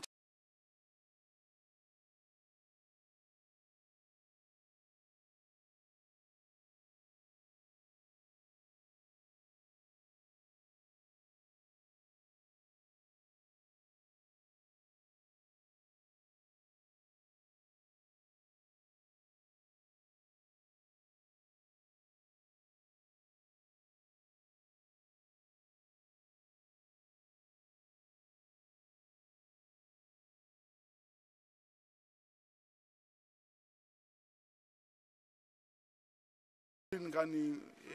fɛn kɔnɔna la ni équipe kɔnɔna la donc a maillot kɔni a bɛ ka ya jɔyɔrɔ fa donc n'a continue tan kɔni donc a ca Ala fɛ a bɛ se ka point caman sɔrɔ donc a continue tan Cheick donc n'u kɔni continue tan kɔni Cheick a ca Ala fɛ kɔni donc a bɛ ɲɛ an b'aw ladɔnniya k'a fɔ ko a maillot kuru 12 de b'a bolo sisan kuru 10 bɛ Aliyu Jara bolo kuru 10 bɛ Sulemani Berete bolo olu bɛɛ ye kuru 10 don Dawuda u seginna terrain kɔnɔna na sisan taamatu banna ballon b'u bolo Dawuda an ɲɛ b'a la k'a fɔ défense de bɛ mɔgɔ ninnu sɛgɛn kojugu Mali meneur ninnu bɛ k'u jilaja ka u ka meneurs marquer u tɛ ka fɛn foyi gɛlɛya u bolo n'i bɛ ballon fɛn fɛn fili i b'a fili gɛlɛya kɔnɔ u bɛ k'o de kɛ diɲɛ donné kɔni jilaja k'o ballon in fili o kɛra kuru 2 ye ka di règle ma fo kuru kɛ kuru 38 ye ballon kɔni bɛ Mali bolo sisan Mali bɛ k'i kunda u ka sɛso kan a maillot numéro 6 Nigéria jamanaden ballon b'ale de bolo sisan ballon kɔni bɛ numéro 34 bolo France jamanaden ale bɛ k'a fɔ k'u mɔgɔw k'u débloquer a ye ballon kuru 2 fili a ye kuru 2 don Mali numéro 1 Makan Keita ye point 2 don Mali kanu na ça c'est bien ça chaque an ka mɔgɔw kan ale ye kuru 2 don Mali kanu na nin de b'a jira k'a fɔ ko compétition bɛ jamana fila in ɲɔgɔn cɛ Dawuda an b'a dɔn k'a fɔ règle kɔni qualifié don rien à perdre n'u gagnera ou ma gagné olu kɔni u lafiyalen don an ɲɛ b'a la k'a fɔ stade kɔni degunnen bɛ ka kini kɛ sisan ballon kɔni b'u bolo de lancer franc fili a ye lancer franc 2 fila don a bɛ n'a fɔ a ye 3 points de don Dawuda 3 points de donna o ye kuru 41 ani kuru 49 Dawuda u kɔni bɛ k'u jilaja u kɔni cɛsirilen don u m'u ka kuma laban fɔ dɛ ballon bɛ Mali bolo u bɛ ka défense kɛ ballon kɔni bɛ Mali bolo Mali ye 3 points fili a y'a jɛ u ye rebond ta Jara ye rebond ta ka ballon nasegin a ye ballon di Mali meneur ma ballon dira ma a y'a digi a kan Dawuda a ye dan k'a kan ça c'est bien ça Aliyu Jara Jarakɛ Aliyu Jara meneur ye ballon d'ale ma terrain kɔnɔna na sɛso jukɔrɔ Dawuda a y'a digi cɛ kunkolo sanfɛ a bɛ fɔ nin de ma ko on your head a y'a digi NBA Academy Chamse pivot dɔ don 2 mètres 11 Mali pivot 2 mètres Mali pivot Aliyu Jara ni 2 mètres don et puis Aliyu Jara 2 mètres 01 ale ye dangi kɛ 2 mètres 11 kan Chamse NBA Academy pivot dɔ don Dawuda ballon kɔni b'u bolo kuru 51 ani kuru 41 stade kanu na stade kɔni bɛ k'i jilaja défensivement ballon bɛ Chamse bolo a y'a di meneur ma meneur ye 3 points fila a y'a jɛ rebond u ye rebond ta tuguni ballon bɛ règle bolo halisa règle bɛ ka kunna règle kɔni bɛ k'i jilaja o y'a perdu ballon bɛ stade bolo stade y'i kunda o ka sɛso kan Bɛnkɛ y'i tɛrɛ ta Bɛnkɛ taara kuru 2 don Mali kanu na ça c'est bien ça chacun kan ka continuer ta u mana ballon fɛn fɛn perdu Mali bɛ ka juru sara u la Mali kɔni bɛ k'a jira k'a fɔ an mana ballon fɛn fɛn perdu sisan an b'a juru sara u la ni point ye compétition kɔni a équilibré don Mali ka kuru 53 règle ka kuru 41 Aliyu Jara kɔni rebond ta an ɲɛ b'a la Aliyu Jara bɛ ka baara kɛ sɛso fan bɛɛ offensivement défensivement a ye ballon d'a ma tuguni Jara ye kuru 2 wɛrɛ don Mali kanu na a ma ye ballon di Jara ma Dawuda a bɛ fɔ cogo min na ni Jara kɔni ni pivot bolila terrain kan dɔrɔn a ka meneur b'a sɔrɔ ka ballon d'a ma an ɲɛ bɛ Mali supporters la u content ba don tribune na a ye ballon bloqué tuguni Aliyu Jara ye bloc wɛrɛ sɔrɔ défense ɲɛna Cleveland Thomas Junior la ka ballon di stade ma stade kɔni ballon b'u bolo a ma ye 3 points kura fili a donna ka bɔ a ma don Dawuda an b'a ladɔnniya k'a fɔ ko stade kɔni bɛ k'i jilaja kosɛbɛ yɛrɛ Dawuda ma u cɛsirilen don Dalingu ye ballon fili a ye rebond jɛ Dawuda a ye ballon ta meneur ye ballon ta Berete y'i kunda sɛso kan a ye passe kɛ a ma y'o bolo y'a jɛ Daouda mena fi Aliou kon jara be ka jeune demseni mun to avec ka jeune confidence badi imai avec ka rebonta avec ka block ou shot block avec ka dunk avec ka numéro ira jara ke be kene kono ya non jara ke ni ya mayo koné pour le moment koné ani Suleiman Berté ali Suleiman Berté olu saba kon bi ku jilaja l'américain jamana den koni panier assuré Mali contre la 100 Delwan Graham numéro 41 n'ale kum borani foti saba kumba bolo Daouda uga alvité uga entraîner la do match kono 500 ambola dona ka foko Mali be sans fait pour biduru ni nduru erek Rwanda Energy Group di Rwanda ga kuru binan kelen chineyu koni Daouda anyabala ka fo entraîneur kon mi ka chance di mogoro ma Ruben Chinyelu Nigeria jamana dendo NBA Academy joueur do anyabala entraîneur kon ala do kene kono sa ka numéro 27 numéro 28 John Walker bo John Walker ka bo France Daouda expérience ba de ba farna abi kuma jira ma fo we rebond ta kla rebond perdu Graham kone bolonta tuni ki digi Mali kan ka ta point flower do we kuru dure do sa Daouda minute clean kon nana Mali contre la u kan bo atlis ki Daouda ni wakati na ka foko match ni to kuma Chinyelu kon dona terrain ngono bolon ba le bulu Mali kon be attaque la 500 ay bolon di Mali pivot Mali play 3 points fli adona ka bo ay rebond je changer NBA Academy joueur rebond ta ka di menerma je donné ale bi ki kunda Mali sersoka ay 3 points fli adona ka bo aje Aliou Jara kon rebond ta ballon be stadi bulu Suleiman Berté digi sersoka atara ajara do Jara ballon reposer rebond ta ka digi dangla Aliou Jara ama ira la fo Aliou Jara keneni koni Suleiman diga ka je Aliou Jara rebond ta Daouda ka digi afande mako dunk put back ay raketike Cheki ale koni wa mener koni danke numéro 00 Adoni Filter il a fait le dunk du match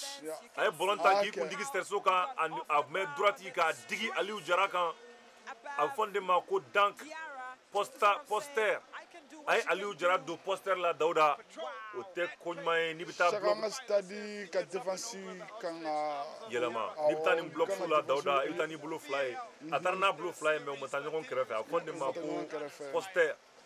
kuru bidani ni wolonvla ani kuru biduru ni wolonvla stade malien kanuna 3 points fli ni jara ko jugu Daouda ni jana 3 points fli al ninga jana NBA 3 points ma NBA 3 points jani college 3 points je pense qu'à un tarom no ga jana NBA 3 points au kan wakli sikini wati na Daouda donc parce que be contrôle la kan wakli sikini wati etala kurtan woro de be Aliou Jara bulu ani rebond tan nani a fo mako doublé de ba bulu wa block ke ni be block ke kuma Daouda dangi bi se ka kika fana parce que block club be jelen no yi parce que don wasi do kala mogoro be kan ino ka panga tmeka amari ka fo de kera sans Aliou la mais Aliou fana danke mo chamani ka ni machina parce que tibi o chugo de la ni ya ke do ka do ba kila donc angon ba ira ka fo match ko équilibré no mais ama ban Daouda ama ban donc am mu fo mo na numéro 15 Aliou Jara ka bi match damne na ya re Chelsea no cheki Mali ga match follow la contre les Tunisiens masaka ere soro mais après ça a ere soro donc coach ira famia ka fo ko match ni se ka tan le ko anana damble la mandala ni match talamba de bala cheki talamba de bala Mali ko be ka défense ke waro Daouda abise ka ballon ta comme athlétisme ba de bala bi il court sur le abi boli terrain ga ni telia de yi mo janga boli terrain ga kasuma ko ni ba albitre repos dama mais coach repos dama ka labo pour que abise ka se na fin bo doni soro amana on Daouda o jira kunu fana amalo dona ka foku jira nous perdre la AS Douanes contre la kunu ni match ngom na ke o match rebondi li ba de ce qui faut ka duma Mali rebond soro Mali ballon soro ballon kon bu bulu Mali ba attaque là yeah Mamadou Keita avec ballon balé boulot aller ballon fli Mali ballon sur ya o buka ballon famblé ay ballon fli roja Daouda kan ujila ja ballon kana tien boulot seconde kononton alvitri flefie amna fo flefera Mali de contrôle la an ɲɛ b'a la Amérique pivot kɔni donna Dawuda Brian Bridgeford numéro 28 l'américain jamanaden don n'ale kɔni donna Aliou Jara nɔ la an b'aw ladɔnniya k'a fɔ ale ni Chinyelu Shonchi Ruben Chinyelu ale olu fila de bɛ donna terrain kɔnɔ sisan Dawuda an b'aw ladɔnniya k'a fɔ ni donna ka sɔrɔ i sumalen don f'i k'i kalaya dɔɔni. Donc o de y'a kɛ kabiri Chinyelu donna chaque an m'a ye fɔlɔ. Kabiri Chinyelu donna an kɔni m'a ye fɔlɔ u bɛ ka ballon dɔrɔn de perdi bon an b'a ladɔnniya k'a fɔ u ye ballon fili sisan Deshman ballon filila arbitre ye file fiyɛ a bɛna fɔ arbitre ye faute fiyɛ Stade Malien contre la l'américain den kɔni n'a bɛ ka jouer Rwanda jamana fɛ n'a tɔgɔ Delwan Graham faute kɛra ale la Dawuda a bɛna fɔ a bɛna taa lancer franc na ka fila fili Dawuda an b'a ladɔnniya k'a fɔ u kan k'u hakili sigi nin match in fɛ nin wagati in tɛ erreur kɛ wagati ye Dawuda. Bon surtout ka faute kɛ parce que an ka faute de bɛ ka caya. Faute bɛ ka caya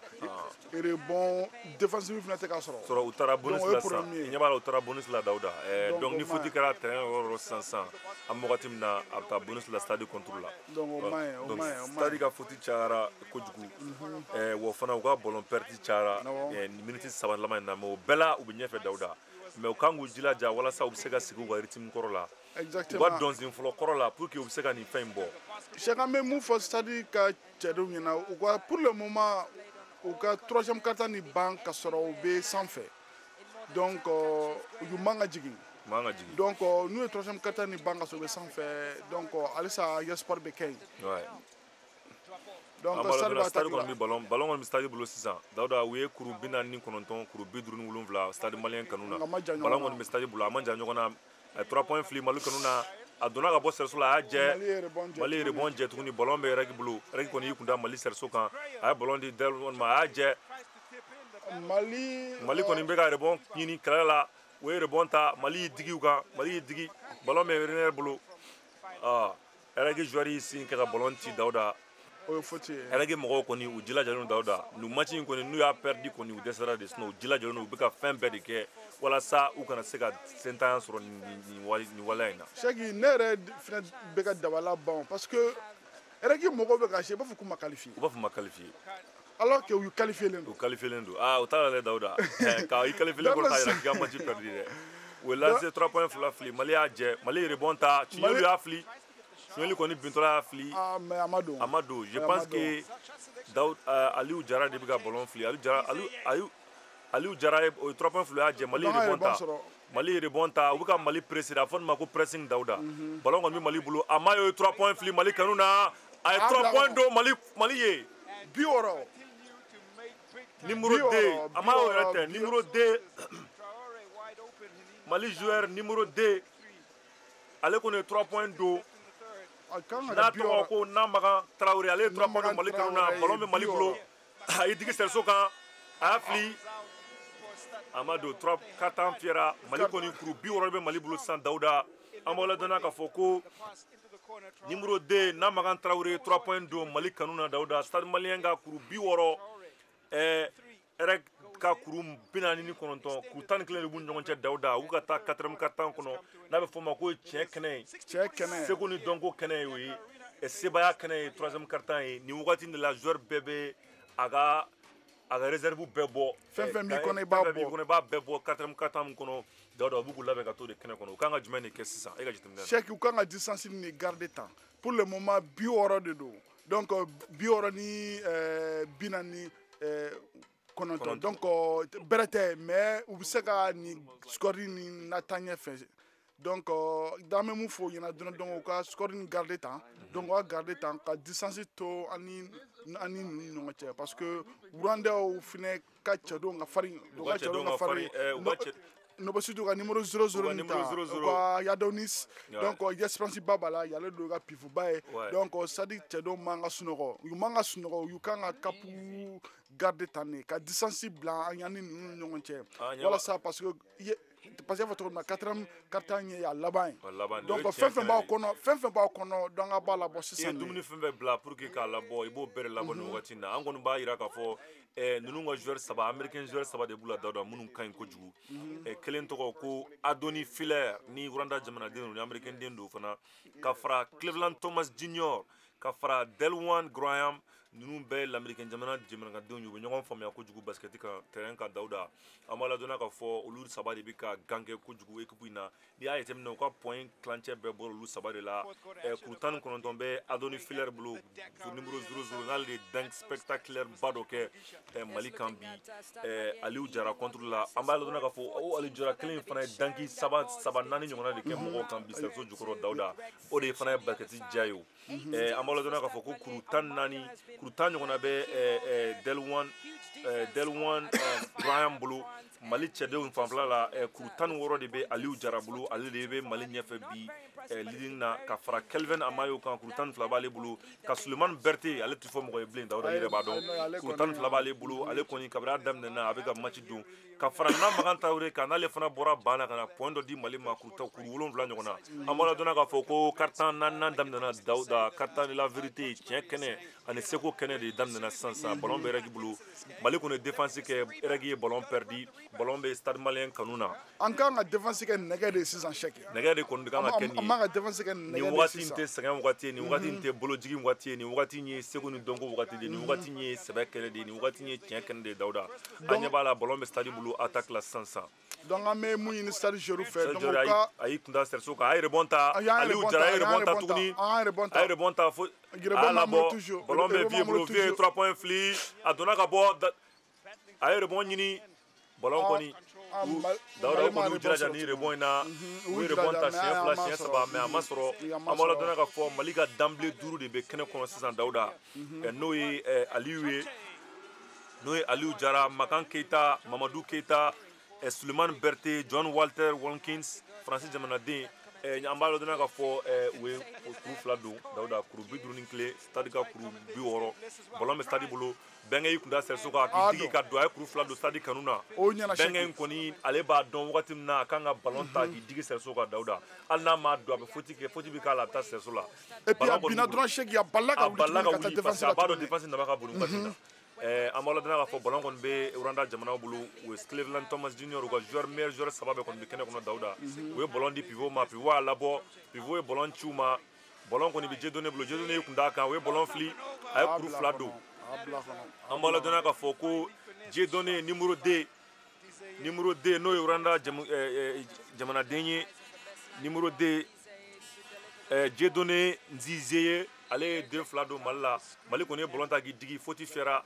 Alvitri ye faute fiyɛ a bɛna fɔ faute fiyɛra Rwanda jɛkulu de kanu contre la Mali de jalaki la wa ou bien Rwanda de jalaki Mali ma jalaki a bɛna fɔ faute fiyɛra Rwanda de contre la i ɲɛ b'a la u bɛ ka Sulemani Berté ka match de bɔ i ɲɛ b'a la a ye terrain faamuya Dawuda a ye ballon ta a ye mɔgɔ t'a ɲɛfɛ dɔrɔn a ye digi Serso la ka t'i digi k'a déposer ka i digi a kan mun kan ka taa déposer ballon kɔni bɛ stade bolo san attaque la ni ye 4e carton ye 4e carton carton de la vérité carton vérité tiɲɛ kɛnɛ a ye ballon di numéro 28 ma l'américain jamana mɔgɔ don Bridgeford vie kɔni bi Mamadou Keita ye ballon fili a ye den 2 don mais panier a ma don parce que wagati hakɛ min dir'u ma yanni ballon ka taa Serso la o wagati sera joueur kɔni i b'i jilaja k'a jateminɛ Dawuda ka clock lajɛ san kuma n'i ye sanfɛ cilu la i b'a k'a fɔ seconde hakɛ min bɛ yen nɔ yanni i ka ballon fili ballon kɔni bɛ Rwanda jamana bolo Adonis kɔni bɛ k'i jilaja u bɛ ka défense kɛ Adonis kan kojugu a ɲɛ b'a la Clément Junior u kɔni bɛ ka défense kɛ Mali kɔni bɛ k'i jilaja o la a ye Delwan bila Delwan ye lancé par den 2 fili a ye kuru 2 don Mali la numéro 41 Delwan Graham ale ye kuru 2 don u ka kuru kɛ kuru 55 ye Mali ka kuru 62 an b'a ladɔnniya k'a fɔ ballon bɛ Mali bolo sisan ballon bɛ Bɛnkɛ bolo Berté ballon fili 3 points na a y'a jɛ faute fiyɛra Mali contre la faute fiyɛra Mali contre la Berté kɔni nisɔnmandiya Sulemani Berté in kɔni diminen don faute ma fiyɛ a kɔni an b'a ye k'a fɔ Dawuda 14 kuru 14 de b'a bolo a ka match laban na a ye kuru 14 sɔrɔ an bɛ wagati min na komi sisan kuru 14 de b'a bolo tuguni ale kɔni ye fɛn in faamuya Dawuda ale kɔni fɛn in faamuyara kosɛbɛ ballon kɔni ballon kun bɛ Mali ta ye Mali kɔni bɛ ka ballon perdu Dawuda an b'a ye k'a fɔ minute 2 min tɛmɛna minute 2 minnu tɛmɛna Dawuda Mali kɔni tɛ ka se ka ballon contrôler Mali ma se ka ballon contrôler u yɛrɛ ka niveau la parce que u yɛrɛ de bɛ ka ballon perdu parce que an bɛ ka presser de échec u bɛ ka presser de tiɲɛ yɛrɛ la Mali u ye ballon fili u y'a jɛ Rwanda kɔni rebond ta Dawuda nin wagati in tɛ kulonkɛ kuma ye nin tɛ kulonkɛ wagati ye nin tɛ kulonkɛ wagati ye nin wagati in kɔni défense ni cɛsiri ni seko de wagati ballon kɔni b'u bolo Alvitri file fiyɛ ka taa Mali kanu na ou bien ka Mali taa Rwanda contre la fetu fera Mali kanu de la Mali ka ballon do Sadio Mané de ka ballon do n'a fɔ Rwanda joueur dɔ ye faute kɛ Dawuda faute ko problème b'u da la an y'a ye k'a fɔ ko joueur meilleur joueur caman bɛ yen nɔ ko meilleur joueur fila Cleveland Thomas Junior faute 3 b'ale bolo Delwan Graham n'o fana y'u ka meneur dɔ ye américain den jamana mɔgɔ do faute 3 b'ale fana bolo u bɛ ka jouer ni fin de sisan Benga kɔni ye ballon ta k'i kuntigi sɛrɛso kan ale y'a faamuya n'i ye ballon ta k'i kuntigi Dawuda n'i m'a don dɔrɔn faute bɛ kɛ ni faute kɛra i bɛ taa lancer franc na bon an ɲɛ b'a la o de kɛra sisan a ye ballon ta k'i digi a kan mais an y'a ye k'a fɔ n'a tun y'a déposer n'a kini ɲuman bolo ye parce que a bɛ terrain ɲuman bolo yan fan de fɛ n'a tun y'a déposer n'a ɲuman bolo ye chance b'a bolo k'a don mais terrain ɲuman bolo yan fan fɛ n'i ko b'a marquer ni kini bolo ye a bɛ gɛlɛya an y'o de ye a gɛlɛyara cogo o cogo n'i ye attaque kɛ Dawuda i bɛ faute sɔrɔ an ɲɛ b'a la faute de sɔrɔla ka d'a ma donc o b'a yira Cheikh k'a fɔ ko espérance ba b'a la o b'a yira k'a fɔ ko ya déterminé a déterminé don ale y'a faamuya fana k'a fɔ ni match in victoire ye mun ye important n'u bolo cogo min na i yɛrɛ ɲɛ b'a la règle kelen don ka kini ni wɔsili bɛɛ kɛ walasa u bɛ se ka nin match in gagner nka a gɛlɛyalen d'u bolo règle mana kulonkɛla la Cheikh u mana kulonkɛ la u qualifiera togo togo mais u mana kulonkɛ la y'a ka fila bɛɛ don Dawuda a y'a ka fila bɛɛ don Sulemani Berté lancer franc fila bɛɛ don Mali ka kuru 64 REC Rwanda Energy Group ka kuru 55 minute 6 yani kurun ka se cɛncɛn ma Dawuda ballon kɔni b'u bolo u ye passe kɛ Mali kɔni ye ballon déflecté Mali ye faute sɔrɔ Mali kɔni ye ballon déflecté an ɲɛ b'a la Dieu donné numéro 2 Rwanda numéro 2 bɛ k'a bolo kɛ tan tɔ a bɛ fɛ k'ale bolo ko faute de kɛra an bɛna jateminɛ Alvitri ye mun fɔ Amayo kɔni ye ballon de gosi Alvitri bɛna an bɛna jateminɛ Alvitri bɛna mun fɔ ale bolo ko a kɛra k'a to a bɛ ka taa 3 pas de la faute kan ka fiyɛ a kan ka taa lancer franc na a ma ko ye bon y'a fili Mali kɔni ye rebond ta Mali yɛrɛ pasi janyara Aliou Jara kɔni ye rebond ta a kan k'i hakili sigi Amayo in kɔni Dawuda Amayo in décidélen don coach in y'a faamuya k'a fɔ ko Amayo in a ye Mamadou Keita labɔ ka Amayo in na don i ɲɛ b'a la Amayo in ye joueur ɲɛnamaba de ye Dawuda a hakili sigilen don a y'a faamuya k'a fɔ équipe mago bɛ mun na nin wagati in na Dawuda an ɲɛ b'a la Amayo numéro 6 Kelvin Nigeria jamanaden don ale de kɔni ye sa kunkolo ye sisan Mali bolo Mali Rwanda ye rebond fili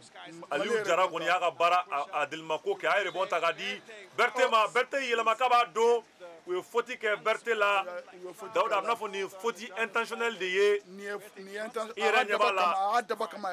kama stade y'a faamuya Dawuda stade y'a faamuya k'a fɔ ko nin match in ye gagné de ou bien saya de ye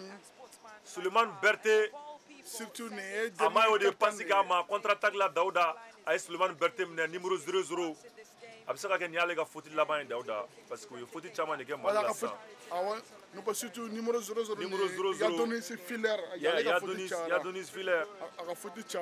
Filler an hakili la ale kɔni ye faute caman de kɛ sisan an bɛna lajɛ n'a sɔrɔ faute a fɛra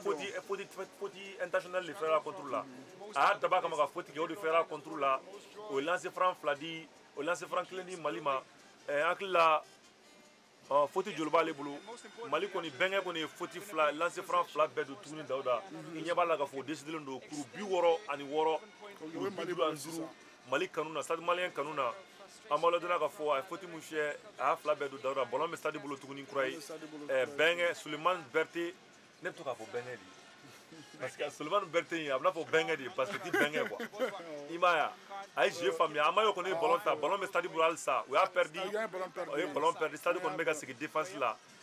Dawuda an b'a yira k'a fɔ règle kɔni ka nin équipe in kɔni kelen don k'u bolo sigi i m'a ye passe min kɛ nin b'a yira de ko Pandiki nana Pandiki au village et puis fana nin b'a yira k'a fɔ k'u sɛgɛnna fana Cheikh nin b'a yira k'a fɔ k'u seginna bon u yɛrɛ bɛ ka match kɛ i m'a ye a bɛ yɛlɛ la nin kɔni kɔrɔ de an gagné an perdre la an kɔni lafɛnnen don stade kɔni nana ni kɛlɛ daminɛ ye cogo min na Dawuda non ka continuer tan Cheikh n'u continuer tan kɔni ni stade kɔni continuer tan Cheikh an bɛ se ka yan jigi da ka victoire kan Mali kɔni bɛ se k'i jigi da ni victoire in kan Dawuda n'u continuer ta parce que i yɛrɛ ɲɛ b'a la règle kɔni bɛ k'u bolo sigi kɔ et puis ɲɛ b'a la Mali décidé don kuma o kuma n'u ye ballon sɔrɔ u b'a di u b'a don a m'a ye Tiɲɛlu ye ballon fili a y'a jɛ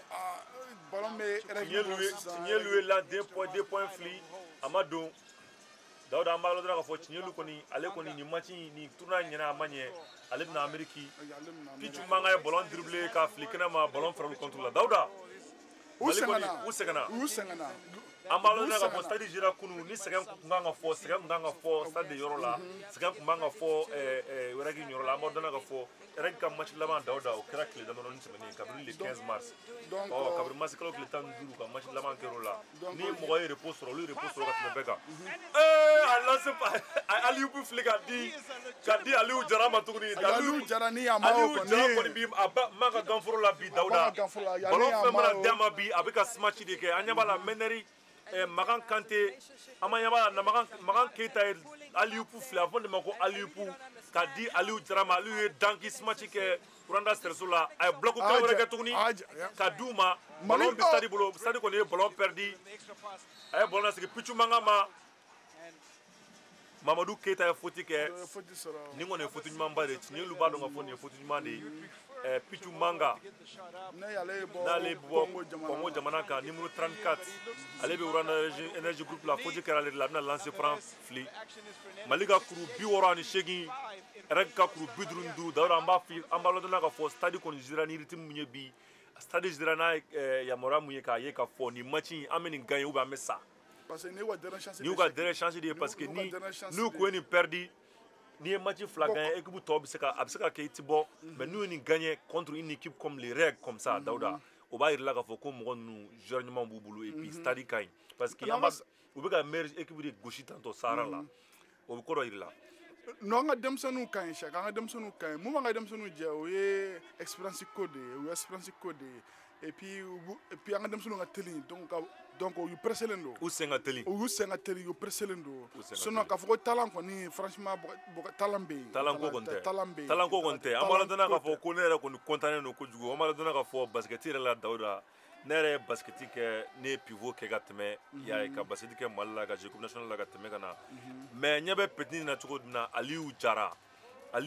bɛ ka gan kɛ cogo min na kuru 18 de b'a bolo bi rebond 14 Dawuda rebond 15 de b'a bolo ni match in kɔnɔ kuru 18 i b'a dɔn o ye numéro ba de ye pivot la denmisɛnninw niveau la an b'a dɔn k'a fɔ Sulemani Berté kɔni kuru 18 b'ale fana bolo an b'a dɔn k'a fɔ kɔni u bɛ ka masara an ka choix kɛta la défensivement offensivement u bɛ ka fɛn ka danki de yira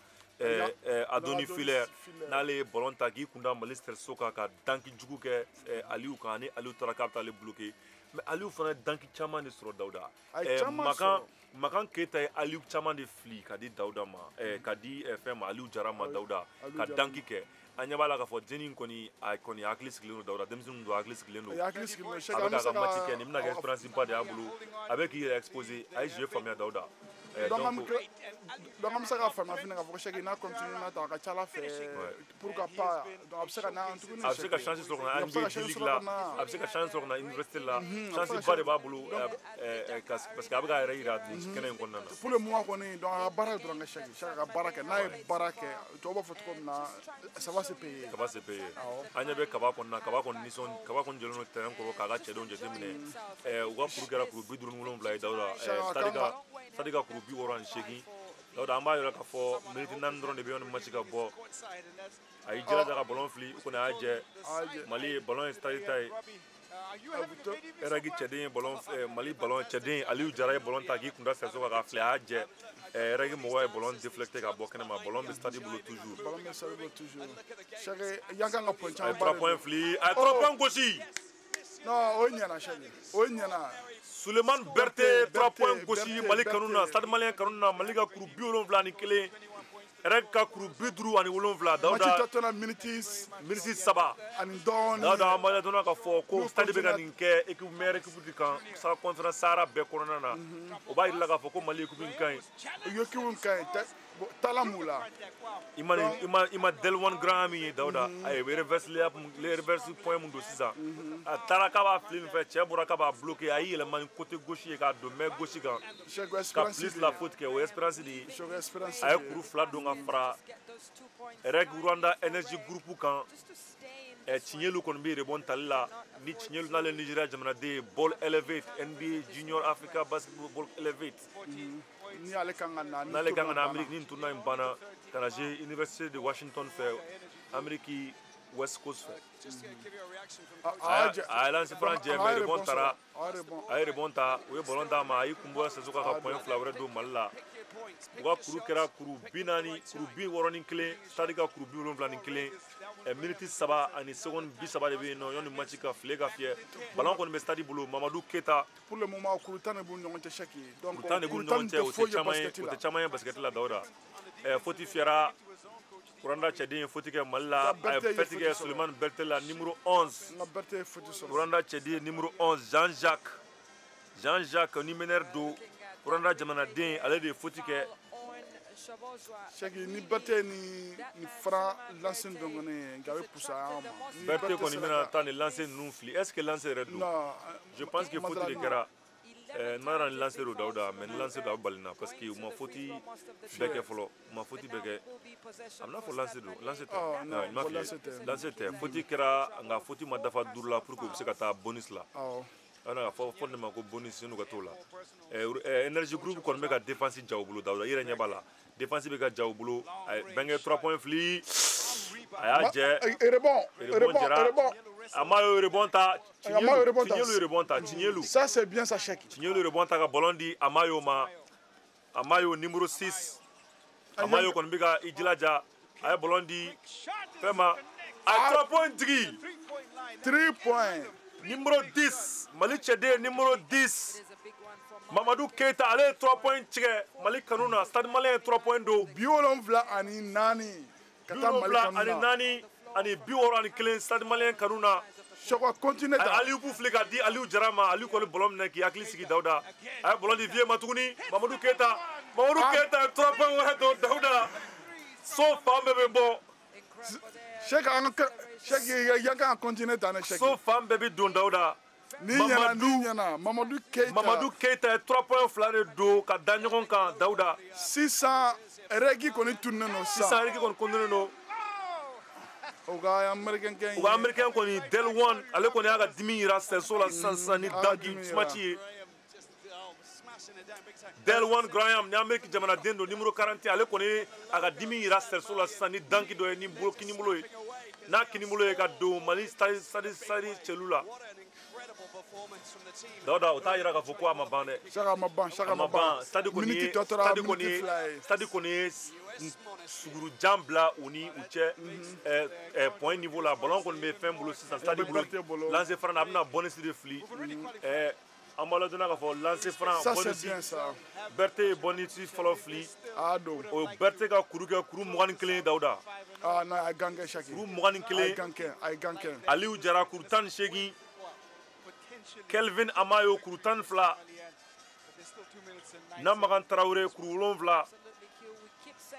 Mamadou Keita ale kuru 6 fara ka 3 points 2 don 3e quart-temps 4e quart-temps in kɔnɔna na Dawuda ka sebaya ka point caman bila u ni Iraki ni ɲɔgɔn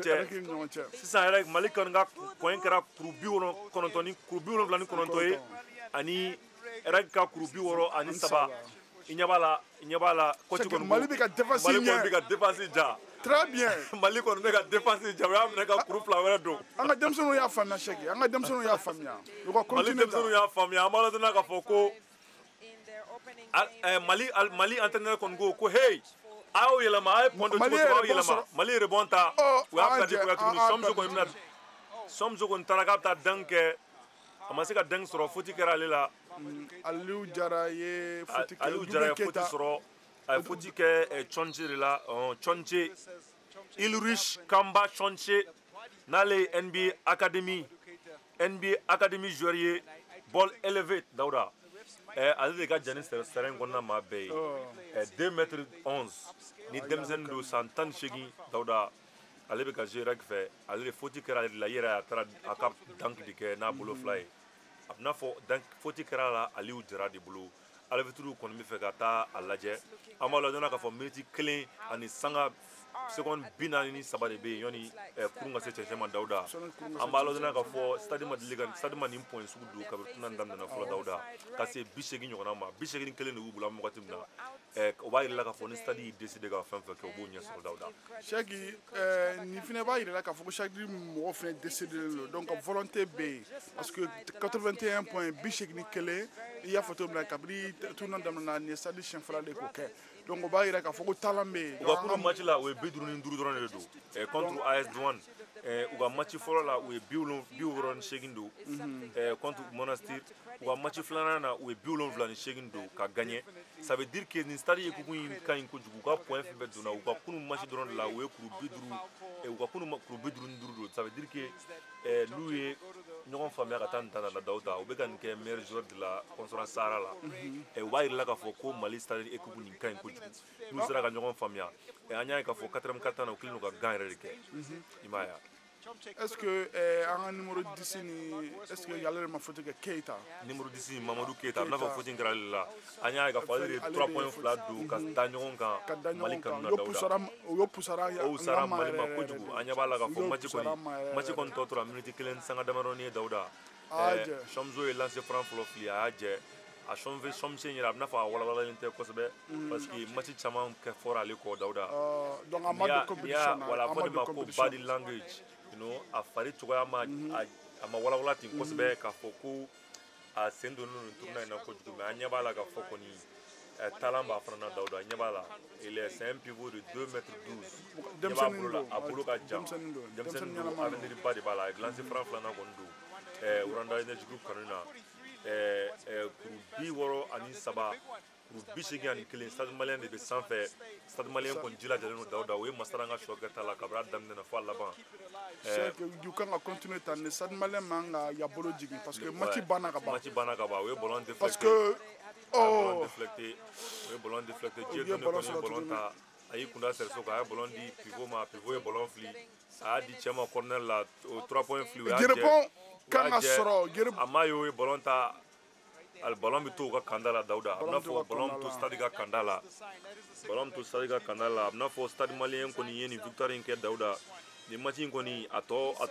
taama t'a la bilen Dauda n'u kɔni continue tan kɔni échec donc victoire y'an ta ye an kɔni b'i ladɔnniya k'a fɔ sebaaya sɔrɔla ka ban Dauda an kɔni y'o confirmer ka ban parce que nin match nin point hakɛ tɛ se ka bɔ minute 1 kɔnɔ cogo si la kuru 64 ani kuru 81 o bɔli ka gɛlɛn kojugu basket la o ɲɔgɔnna ma deli ka ye fɔlɔ n'a kɛra kɔni a ye ballon fili Aliou Jara ma tuguni dunk la a y'a don a bolo k'a bɛna minɛ ka smatcher mais a bolo y'a jɛ mais a y'a don avec tout ça match tɔ tora minute 1 ye donc stade kɔni ka kuru 83 Uranda ka kuru 64 donc ni match kɔni continue na tan kɔni stade ka victoire kɔni bɛ yen donc an b'a fɔ fɛn fɛn sɔgɔlen don VOA la k'a fɔ ko nin tournoi kɔni nin bɛ ka kɛ Dakar a bɛ ka kɛ Sénégal donc nin tournoi nin kɔfɛ tournoi wɛrɛ bɛna kɛ n'o bɛ kɛ Caire donc ni sunkalo daminɛna inchallah donc u bɛ taa ɲɔgɔn sɔrɔ yen tuguni pour le moment faute dɔ fiyɛra Mali ye changement kɛ Mali ka numéro 14 donna numéro 14 ni ale ye Soumaïla Sissouma ye donc ale donna sisan donc Sissouma donna ni dernier carton na Mali bɛ ka taa Mali bɛ ballon bɛ an ka cɛdenw bolo arbitre ye faute fiyɛ Mali kanu na an hakili la arbitre ye faute fiyɛ Mali donc an ye faute sɔrɔ Dauda ni match in kɔni nin banna nin banna stade kɔni se b'a sɔrɔ équipe min ka farin ni équipe bɛɛ conférence sahara la Dawuda stade ye se b'a sɔrɔ olu de kan bi stade malien an b'a ladɔnniya k'a fɔ match in kɔni a banbara yɛrɛ de kosɛbɛ Dawuda o ye match in daminɛ ni décision de ye ani hakilisigi a bɛna fɔ kɛlɛ cɛnniw bɛ yɔrɔ dɔ la a kɔnɔ mais u sera k'u yɛrɛ minɛ ka segin tuguni wa u kan ka attaque kɛ wagati min na u y'o kɛ o wagati bon fo mɔgɔ de ka sɔrɔ Dawuda mun bi a yɛrɛ k'a fɔ ko nin match ye match important de ye o mɔgɔ sɔrɔ olu cɛla u bɛɛ la an ye k'a fɔ Amayo ka absence Amayo ma joué fɛlɛ barani Giroud ka kojugu parce que an y'a ye Amayo fana bɛna fɔ sa kunkolo ale ye sa kunkolo ye cogo min na Bɛnkɛ fana b'o cogo kelen na a n'u ka merew wɛrɛw Makan Tarawele olu bɛɛ ninnu bɛɛ ye sa kunkolo ye Dawuda olu de bɛ équipe la taa ɲɛfɛ Makan Keita kɔni ale ye jiginiyɔrɔ fili bi kosɛbɛ stade ka daminɛ daminɛ na ka taa bila fo laban na Makan Keita n'a Makan Tarawele Mohamed Peri Kelvin Amayo Umar Bagayogo Mamadou Keita Tamanja Konate Soumaïla Sissouma Aliou Jara Suleiman Berté Ruben Chineyu Brian Bradford l'américain jamana mɔgɔ do John Walker Francis jamanaden Dawuda u bɛɛ de ye dɔ kɛ nin na n'aw bɛ gagné comme équipe n'aw perdu comme équipe mais an b'aw ladɔnniya k'a fɔ équipe in na mɔgɔ fila min yɛrɛ jira kojugu o ye Suleiman Berté ani Aliou Jara ka fara Makan Keita n'ale de ye meneur ye ka fara Amayo Kelvin Amayo an tɛ se ka ɲinɛ ale kɔ ka fara Mamadou Keita kan n'ale ye meneur numéro 10 ale nana 3 points dɔ d'u ma nin match in laban kɔnɔna na ka sebaya d'u ma ka 3 points fili mun kɛra sababu ye ka point 4 d'u ma point 6 d'u ma 4e quart-temps kɔnɔna na tiɲɛ kɛnɛ kɔnɔna na Dawuda Chaki nin ye match bannen Mali stade malien ani REC du Rwanda donc stade malien ye sebaya sɔrɔ ni kuru 84 ye Rwanda ka kuru kɛra kuru 64 an b'a ladɔnniya k'a fɔ kuru 20 de b'u ni ɲɔgɔn cɛ donc o b'a yira la k'a fɔ k'u ye équipe ba gosi ni kuru 20 de ye an b'a ladɔnniya k'a fɔ an bɛ segin ka na kuma kunnafoni tɔw bɛɛ d'aw ma sisan coach kɔni content don joueurs bɛɛ content don an bɛna kuma di aw ma sisan kunnafoniw bɛɛ kan.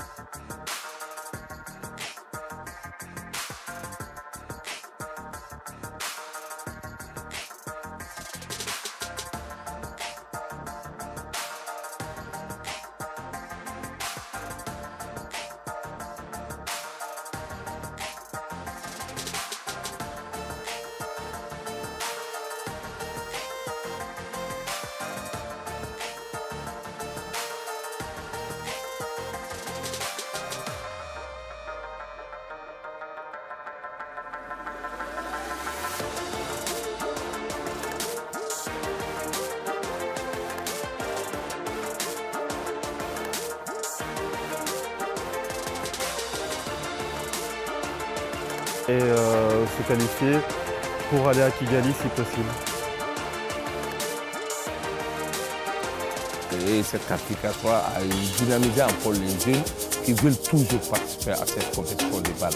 En termes d'exposition, c'est vraiment quelque chose d'incroyable parce que c'est vraiment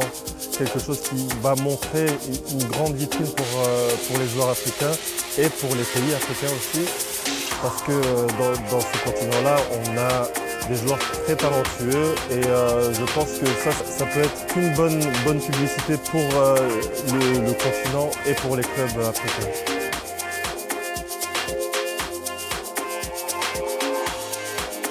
Bon, on est optimiste, on est engagé, on est déterminé, on sait d'où on vient. C'est pas facile, mais on peut le faire, on va le faire, Inch'Allah.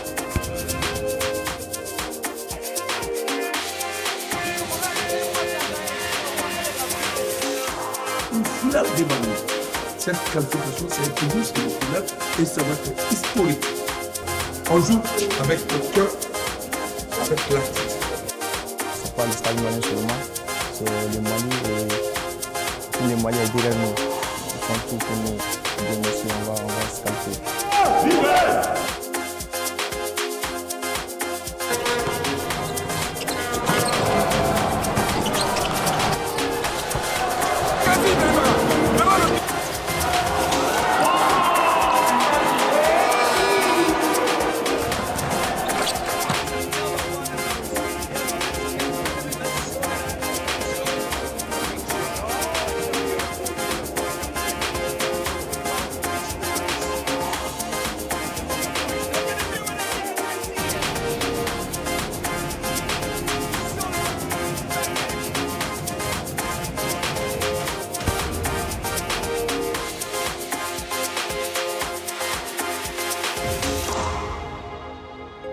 an balimaw an b'aw ladɔnniya k'a fɔ Dawuda stade kɔni sebaaya sɔrɔ sebaaya min kɔni n'u bɛ ni nisɔndiyaba ye ka ɲɛsin u ma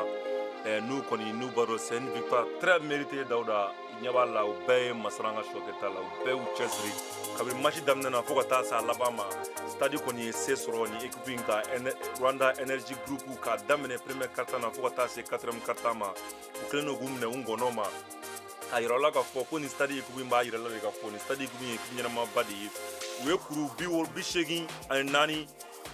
Rwanda Energy Group ka kuru 64 o b'a yira la k'a fɔ ko équipe mun bɛ ka sebaaya sɔrɔ équipe bɛɛ ɲɛ Sahara Conference la Dawuda n'u ye Sahara match bɛɛ gagné match 3 bɛɛ gagné ka qualifier olu ka match 4nan an bolo k'u bɛna u ka banw de lajɛ nka u y'u ka titulaires de lajɛ minnu dɛsɛra Stade Malien kanu contre la n'u binna Stade Malien ɲɛkɔrɔ ni kuru 20 ɲɔgɔnna ye Dawuda wɔrɔ kuru 20 ye koba de ye u b'a yira la k'a fɔ stade équipe nin tɛ équipe dennin ye Dawuda n'u jilaja u bɛ se ka hali gan kɛ Kigali mun ni yɛrɛ tournoi in tɛ Kigali u bɛ se ka gan kɛ an b'a yira la k'a fɔ US Monastir ka match la a ma ye prestation min kɛ bi n'a kuma bana US Monastir ka match la an b'a yira la k'a fɔ o y'o match in perdre ni kuru 6 dɔrɔn de Dawuda match file fɛra ka sɔrɔ 70 kuru 70 ni kuru 66 ni a kɛra a bɛna fɔ coq à l'âne quoi a kɛra zigzagi ye quoi i m'a faamuya u ka match fɔlɔ u y'u jilaja ka dɔ kɛ match filanan u y'o gagné match sabanan u y'o perdu contre l'équipe de AS Douane n t'a dɔn u y'o perdu kun o kunna mais a bɛna fɔ o kun t'u cogo la kunu an y'a ye k'a fɔ a ma yo kɔni kuru 4 de tun b'ale bolo ka match laban na kunu mais a ye kuru 14 de di équipe ma bi ka victoire d'u ma Dawuda e bolo jumɛn de ɲɛn'u bolo bi mun ɲɛna u bolo bi Seki o ye collectivité ye donc bi u kun cɛsirilen don bi u y'a yira mɔgɔw la k'a fɔ ko u bɛ fɛ ka gagner donc kabiri match daminɛ na kabiri premier quart-temps na fo ka taa se ya laban ma i b'a ye u y'a daminɛ ni motivation de Seki ye donc u taara match laban ni o motivation de ye donc u ye erreur fɛn fɛn kɛ match passé la donc u y'a erreur caman corriger u ye fɛn tigɛ u ye transition tigɛ u ye rebond nɔ ta donc 3 points kɔni alhamdulilayi bi kɔni u ye 3 points caman sɔrɔ 3 points caman dɔ bi parce que contre ka Tunisien bon an ka 3 points kɔni tun ma ɲɛ mais bi kɔni y'a ɲɛna 3 points kuma yɛrɛ la Dawuda an b'a dɔn k'a fɔ bi 3 points kɔni na u ye kuru 4 de don kuru 3 points fili 26 ɲɔgɔnna la donc kuru 4 ça veut dire que o sa hakɛto a bɛ hakɛto kuru 9 de don kuru 30 fili la donc o 3 points fili siɲɛ 30 mais u ye kuru 9 don a la ni règle ye kuru 4 de don kuru 26 fililen na o b'a yira la k'a fɔ ko stade tun bɛ a cogo la bi kojugu Dawuda an b'a dɔn k'a fɔ ko u ka lancer franc ninnu kɔni u ye kuru 15 de don kuru 24 na lancer franc de man ɲi bolo kosɛbɛ lancer franc na o ye Rwanda équipe kɔni ye kuru 16 don kuru 20 na donc ça veut dire que Rwanda kɔni u kan ye lancer franc na ka tɛmɛ Mali kan nka Mali kɔni jilaja bi de kosɛbɛ Dawuda défensivement offensivement surtout m'u bolo segin parce que ni kɛlɛ sera niveau la mɔgɔw b'u bolo segin an bɛ foli di coach Kaba ma ani Suleiman Maïga Duma n'o yɛrɛ ne yɛrɛ ka génération mɔgɔ ye basket la ale ye assistant coach stade la an ka foli b'a ye an ka foli bɛ stade dirigeant ye ani Mali dirigeant bɛɛ ye basketi kanu bɛ mɔgɔ fɛn fɛn la Mali kɔnɔ malidenw na basketikɛla cɛman a musoman fan fan ka bamanankan lamɛnna bɛ diɲɛ fan fan ani basketi kanuba fan fan Dawuda an ka foli bɛ bɛɛ ye nin jɛmukan lamɛnni la an b'a ladɔnniya k'a fɔ ko bi mɔgɔ minnu ye point caman sɔrɔ Mali équipe la o ye Sulemani Berté o tɛ fɔ mɔgɔ ye bilen o ko tɛ fɔ mɔgɔ ye bilen nin tournoi in kɔnɔna na Dawuda stade ka équipe in na Sulemani Berté ale ye kuru 23 sɔrɔ ka rebond 7 ta ka fara o kan ka di équipe ma Aliou Jara Dawuda joueur mun don n'a bɛ ka améliorer kojugu basket la ale ye kuru 20 sɔrɔ bi ka rebond 16 ɲɔgɔnna ta Dawuda o ye a fɔ de ma ko double ye basket la mɔgɔ fɛn ni sanfɛ cɛli kanubaw don n'u bɛ fɛ ka recruter u b'a ye k'a fɔ a numéro mun kɛ bi ça c'est un numéro d'un star Dawuda un star rising star mun bɛ nalen futur la a y'o prestation sugu de kɛ ka fara Amayo kan Dawuda Kelvin Amayo o tɛ fɔ mɔgɔ ye bilen a y'a jɔyɔrɔ fa ale de tun banana Dawuda match fɔlɔ la ni kunu ni kuru 4 dɔrɔn tun b'a bolo bi mais ale seginna ni énergie min ye bi Dawuda Nizeriya jamanaden ka kuru 14 di Mali ma ka sa kunkolo position minɛ bi Dawuda ka taa n'a ye sira fɛ sira min ye victoire di stade ma an tɛ ɲinɛ Makan Keita kɔ Makan Keita numéro 1 n'ale Mali meneri ale 3.3 dobi kuru saba dobi mais ay assist chama ne ke Dauda assist koro ka passer di mɔgɔ ma ka se ka don anya ka fo ay Aliou chama de di pivot ma Aliou Jarama dankila bi no kɛra ka baara ye wa ye ballon la faamuya ka ballon la sago kana n'a ye kɛnɛ kɔnɔna na Dauda an b'aw ladɔnniya ka fɔ fana o mana bɔ yen n'a Magan Traoré ale kɔni numéro 2 ale ye kuru 7 don ka fara Mali ta kan ka fara Soumaïla Sissouma ale kɔni donna kɛnɛ kɔnɔ a ma se ka bɔ ɲɔgɔn na kosɛbɛ Mamadou Keita ale ye kulu 6 di Mali ma ka fara u kan bi an tɛ ɲinɛ Faransi jamanaden kɔ John Wilken Dauda kuru 6 ale yɛrɛ pasi caman kɛ bi an y'a ka fɔ a ye jeu organisé leadership farikolo de b'ale ka Dauda a ye jeu faamuya a bɛ k'a ka hakilinaw di denmisɛnninw ma kɛnɛ kɔnɔna na an tɛ ɲinɛ Brian Bradford kɔ l'Amérique jamanaden ni pivot don ale ma se ka bɔ a yɛrɛ la bi kosɛbɛ mais a ye kuru 3 don 3 points a ye kuru 7 don bi Mali kanu na an tɛ ɲinɛ Ruben Chinyelu kɔ Chinyelu na bɛɛ b'a dɔn ka fɔ ale kɔni ye ball elevated cɛden ye ni ale kɔni an b'a dɔn ale tɛ fɔ mɔgɔ ye bilen Dauda salon a zera Beira fɛ ka bɔ Cameroun jamana kan ale fana zera kɛnɛ kɔnɔ bi n'a ye kuru 2 di Mali ma Dauda an b'a ye ka fɔ équipe in na bɛɛ de y'i jɔniyɔrɔ fili bi ka dɔ kɛ Mali ye pour que u ka se ka nin victoire in sɔrɔ 20 points kuru 20 différence u ni équipe min ka ni équipe bɛɛ ye conférence Sahara la Dauda o ye kɔni ye waleya min kan ka fɔ kojugu u ka cɛsiri fɛ ka foli lase stade malien coachiw ma stade malien kanubagaw minnu bɛ kɛnɛ kɔnɔ nɔ sporteurs minnu taara Mali kunna wolo kɛnɛ kɔnɔna la ye ka foli di équipe in bɛɛ ma Dauda labɛn bɛ cogo min na i yɛrɛ ɲɛ b'a la Dauda bɛɛ de kɛlen don ka fɛn labɛn an ɲɛ bɛ Rwanda cɛdenw fana na tribune na donc an ka foli bɛ bɛɛ ye mɔgɔ fɛn bɛ lamɛnni kɛ jeu in kɔni diyara kojugu dari yɛrɛ ye k'a fɔ dingue spectaculaire baw de kɛra match in kɔnɔna na ka bɔ équipe fan fila bɛɛ yɔrɔ Mali kanu na an y'a ye k'a fɔ Aliou Jara ye Aliou caman de minɛ k'a digi équipe dɔ in kan an y'a ye k'a fɔ fana Rwanda Energy Group la u ye danki ɲɛnama baw de kɛ danki min bɛ se ka taa nin tournoi yɛrɛ top 10 na bon n bɛ a fini na top 10 ye mun ye danki ɲuman minnu bɛɛ kɛra match kɔnɔna na n'u y'olu de fara ɲɔgɔn kan dɔgɔkun kɔnɔ an bɛ sɔn k'a ye k'a fɔ Mali cɛdenw bɛ sɔn ka ye o la Dauda nin tournoi in bɛɛ kɔnɔna na bon an b'a lajɛ k'a fɔ fana nin basket sanfɛcilu ɲɔgɔndan in kɔni ye a ɲɔgɔndan sabanan de ye a jɛmukan in kɔni ni Voix de l'Amérique ye NBA Basketball Africa League ka partenaire officiel de ye nin kɛnɛ in kɔnɔna na mun ni u bɛna di n'an bɛ k'a di kan 5 ɲɔgɔnna de la Dauda ni bamanankan o dɔ ye o de la an bɛ nin kɛnɛ in kɔnɔ bi an ka foli bɛ lamɛnnikɛlaw bɛɛ Dauda e bɛ kuma laban jumɛn bolo ka fara nin kan i ye mun faamuya nin na u ka match prochain kɔni ye u ni l'équipe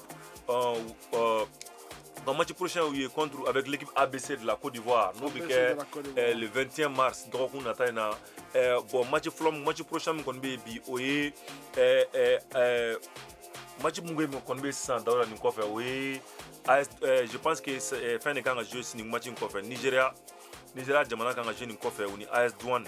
au match qu'on na ira ka fo munu mina qualifier no lu fana ko victoire sur ni Mali bebta catégorie klina Kwara Falcon Basketball Club olu AS Sportif de Douane de bina ɲɔgɔn sɔrɔ ni match in kɔfɛ Dauda kuma laban jumɛn b'i bolo yani an ka kuma di yani an ka jamukan tɔ la di an ka jamukan an ka lamɛnbagaw ma Seki kumakan laban min bɛ ne bolo ka lase bɛɛ ma o bɛ daminɛ fɔlɔ coach la fɔlɔ donc Stade Malien ka coach Kaba donc an b'a fo a n'a ka staff bɛɛ donc o ye tɛmɛnen ka bɔ yen donc ani joueurs parce que bi franchement an bɛ se k'a fɔ ko u ye ɲaɲimisi wasa bi voilà bi joueurs kɔni u ye ɲaɲimisi wasa donc o y'an contannen non donc folikan sabanan bɛ lase fɛn fɛn sɔgɔlen don VOA la actuellement donc an ka foli bɛ se bɛɛ ma fɛn fɛn b'a commenter fɛn fɛn b'a partager fɛn fɛn bɛ y'a kɛ walasa nin bɛ se ka taa cɛru diɲɛ fan o fan donc an ka foli bɛ se bɛɛ lajɛlen ma donc an b'a fɔ fɛnɛ Sadi ka match laban fɛn na groupe la match duruna conférence Sahara la o bɛ jouer le mardi kalo tile 21 n'u ye seba sabanan sɔrɔ la kɔni o y'u ka qualifier confirmé donc ni minnu ta ɲɔgɔn sɔrɔ yen o équipe ye ABC minnu bɛ Côte d'Ivoire donc an bɛɛ b'a dɔn Mali ni Côte d'Ivoire ɲɔgɔn cɛ na fɛn na domaine sport la fila balima jamana don cogo fadenya bɛ yen donc fadenya bɛ yen bon fadenya bɛ yen mais chacun man jigin na ni équipe nin kan parce que talent b'u la o kɔni o yira bi ni ye maire équipe kɔni ci ni kuru 20 ye Dawuda o b'a yira la k'a fɔ siga foyi t'i ka talent na. Donc et puis fana confiance fana bɛ na. Confiance bɛ na et puis b'a ye k'a fɔ a ye bɛɛ bɛ ka kulo ni équipe mun ye k'o de ye Sahara Conference ɲɛmɔgɔ ye. 3 victoires kɛ. An yɛrɛ bɛɛ bolo yanni a ka daminɛ an yɛrɛ bɛɛ bolo u bɛna u ka joueur naani u ka ban joueur bɛ jouer ka chance di mɔgɔw ma mɔgɔ minnu ma se k'u yɛrɛ walawala tournoi in kɔnɔ nka o ma kɛ u tun bɛ fɛ k'a yira de k'a fɔ an de bɛna nin fɛn in kɛ k'a kɛ 4 victoires ou bien 5 victoires même mais stade ma sɔn o ma stade y'a yira k'a fɔ anw bɛ yan nɔ wa an fana bɛ se u bati ni kuru 20 Dawuda o ye balinako ba de ye nin sanfɛcɛlo in kɔnɔna na n b'a dɔn o kɔni ye avertissement ye ka si jamana caman ma ni équipe caman ma k'a fɔ ko équipe fitinin fɛn fɛn bɛ yen nɔ Dawuda komi an bɛɛ y'a faamuya équipe ninnu bɛ fara ɲɔgɔn kan dernière minute de la donc n'u ye ɲɔgɔn faamuya taalen ɲɛfɛ a bɛ se ka jaabi min d'i ma o de filɛ nin ye tantɔ donc an bɛ foli lase an lamɛnbagaw bɛɛ ma ka yira la k'a fɔ nin ye VOA Bambara ka jɛmukan kɛrɛnkɛrɛnnen ye ka d'aw ma Basketball Africa League kunnafoniw kan an b'aw ladɔnniya k'a fɔ kunnafoni tɔw bɛna d'aw ma don n'a nataw la bamanankan na stade ka match prochain n'o bɛ kɛ ni contre ABC Club de la Côte d'Ivoire aw k'an bɛn o don aw ni ce aw ka lamɛnni na n'aw ka kunnafoni lamɛnni na VOA Bambara kan kabiri Washington nin kun ye Cheikh Thioro ye ani Dawuda Goyita ye kabiri Washington aw k'an bɛn. Basketi sanfɛcɛlu dan dɔ bɛna daminɛ ye sibiri nata marisi kalo ye tile 11 san 2013 ka kuncɛ marisi kalo ye tile 12 san 2013 a ɲɔgɔndan tɔgɔ conférence du Sahara stade malien de Bamako cɛlakaw bɛna o yɔrɔ ta a ɲɔgɔndan na kari nata marisi kalo ye tile 12 stade malien de Bamako b'a ka ɲɔgɔndan fɔlɔ tan stade malien de Bamako ni Tunisie US Monastir de bɛna ɲɔgɔn sɔrɔ o kɛnɛ kan conférence du Sahara farafina ɲɔgɔndan dɔ ɲɛbila don basketi kunda o tɔgɔ Basketball African League n'a bɛ wele BAL o ɲinan san 2013 ta bɛ tan Kigali Rwanda jamana kan mai kalo nata la Mali Basketi Fédération ɲɛmayaso la Mamadu Bubeli Konate ka baara ɲɛsin bɛ musaka ko ma a y'a yira ko fédération ka dɛmɛ de na ye ni stade malien de Bamako sera ka ye BAL phase finale la. Minnu b'a ɲini stade ka qualifier u bɛ poule mun na ni champion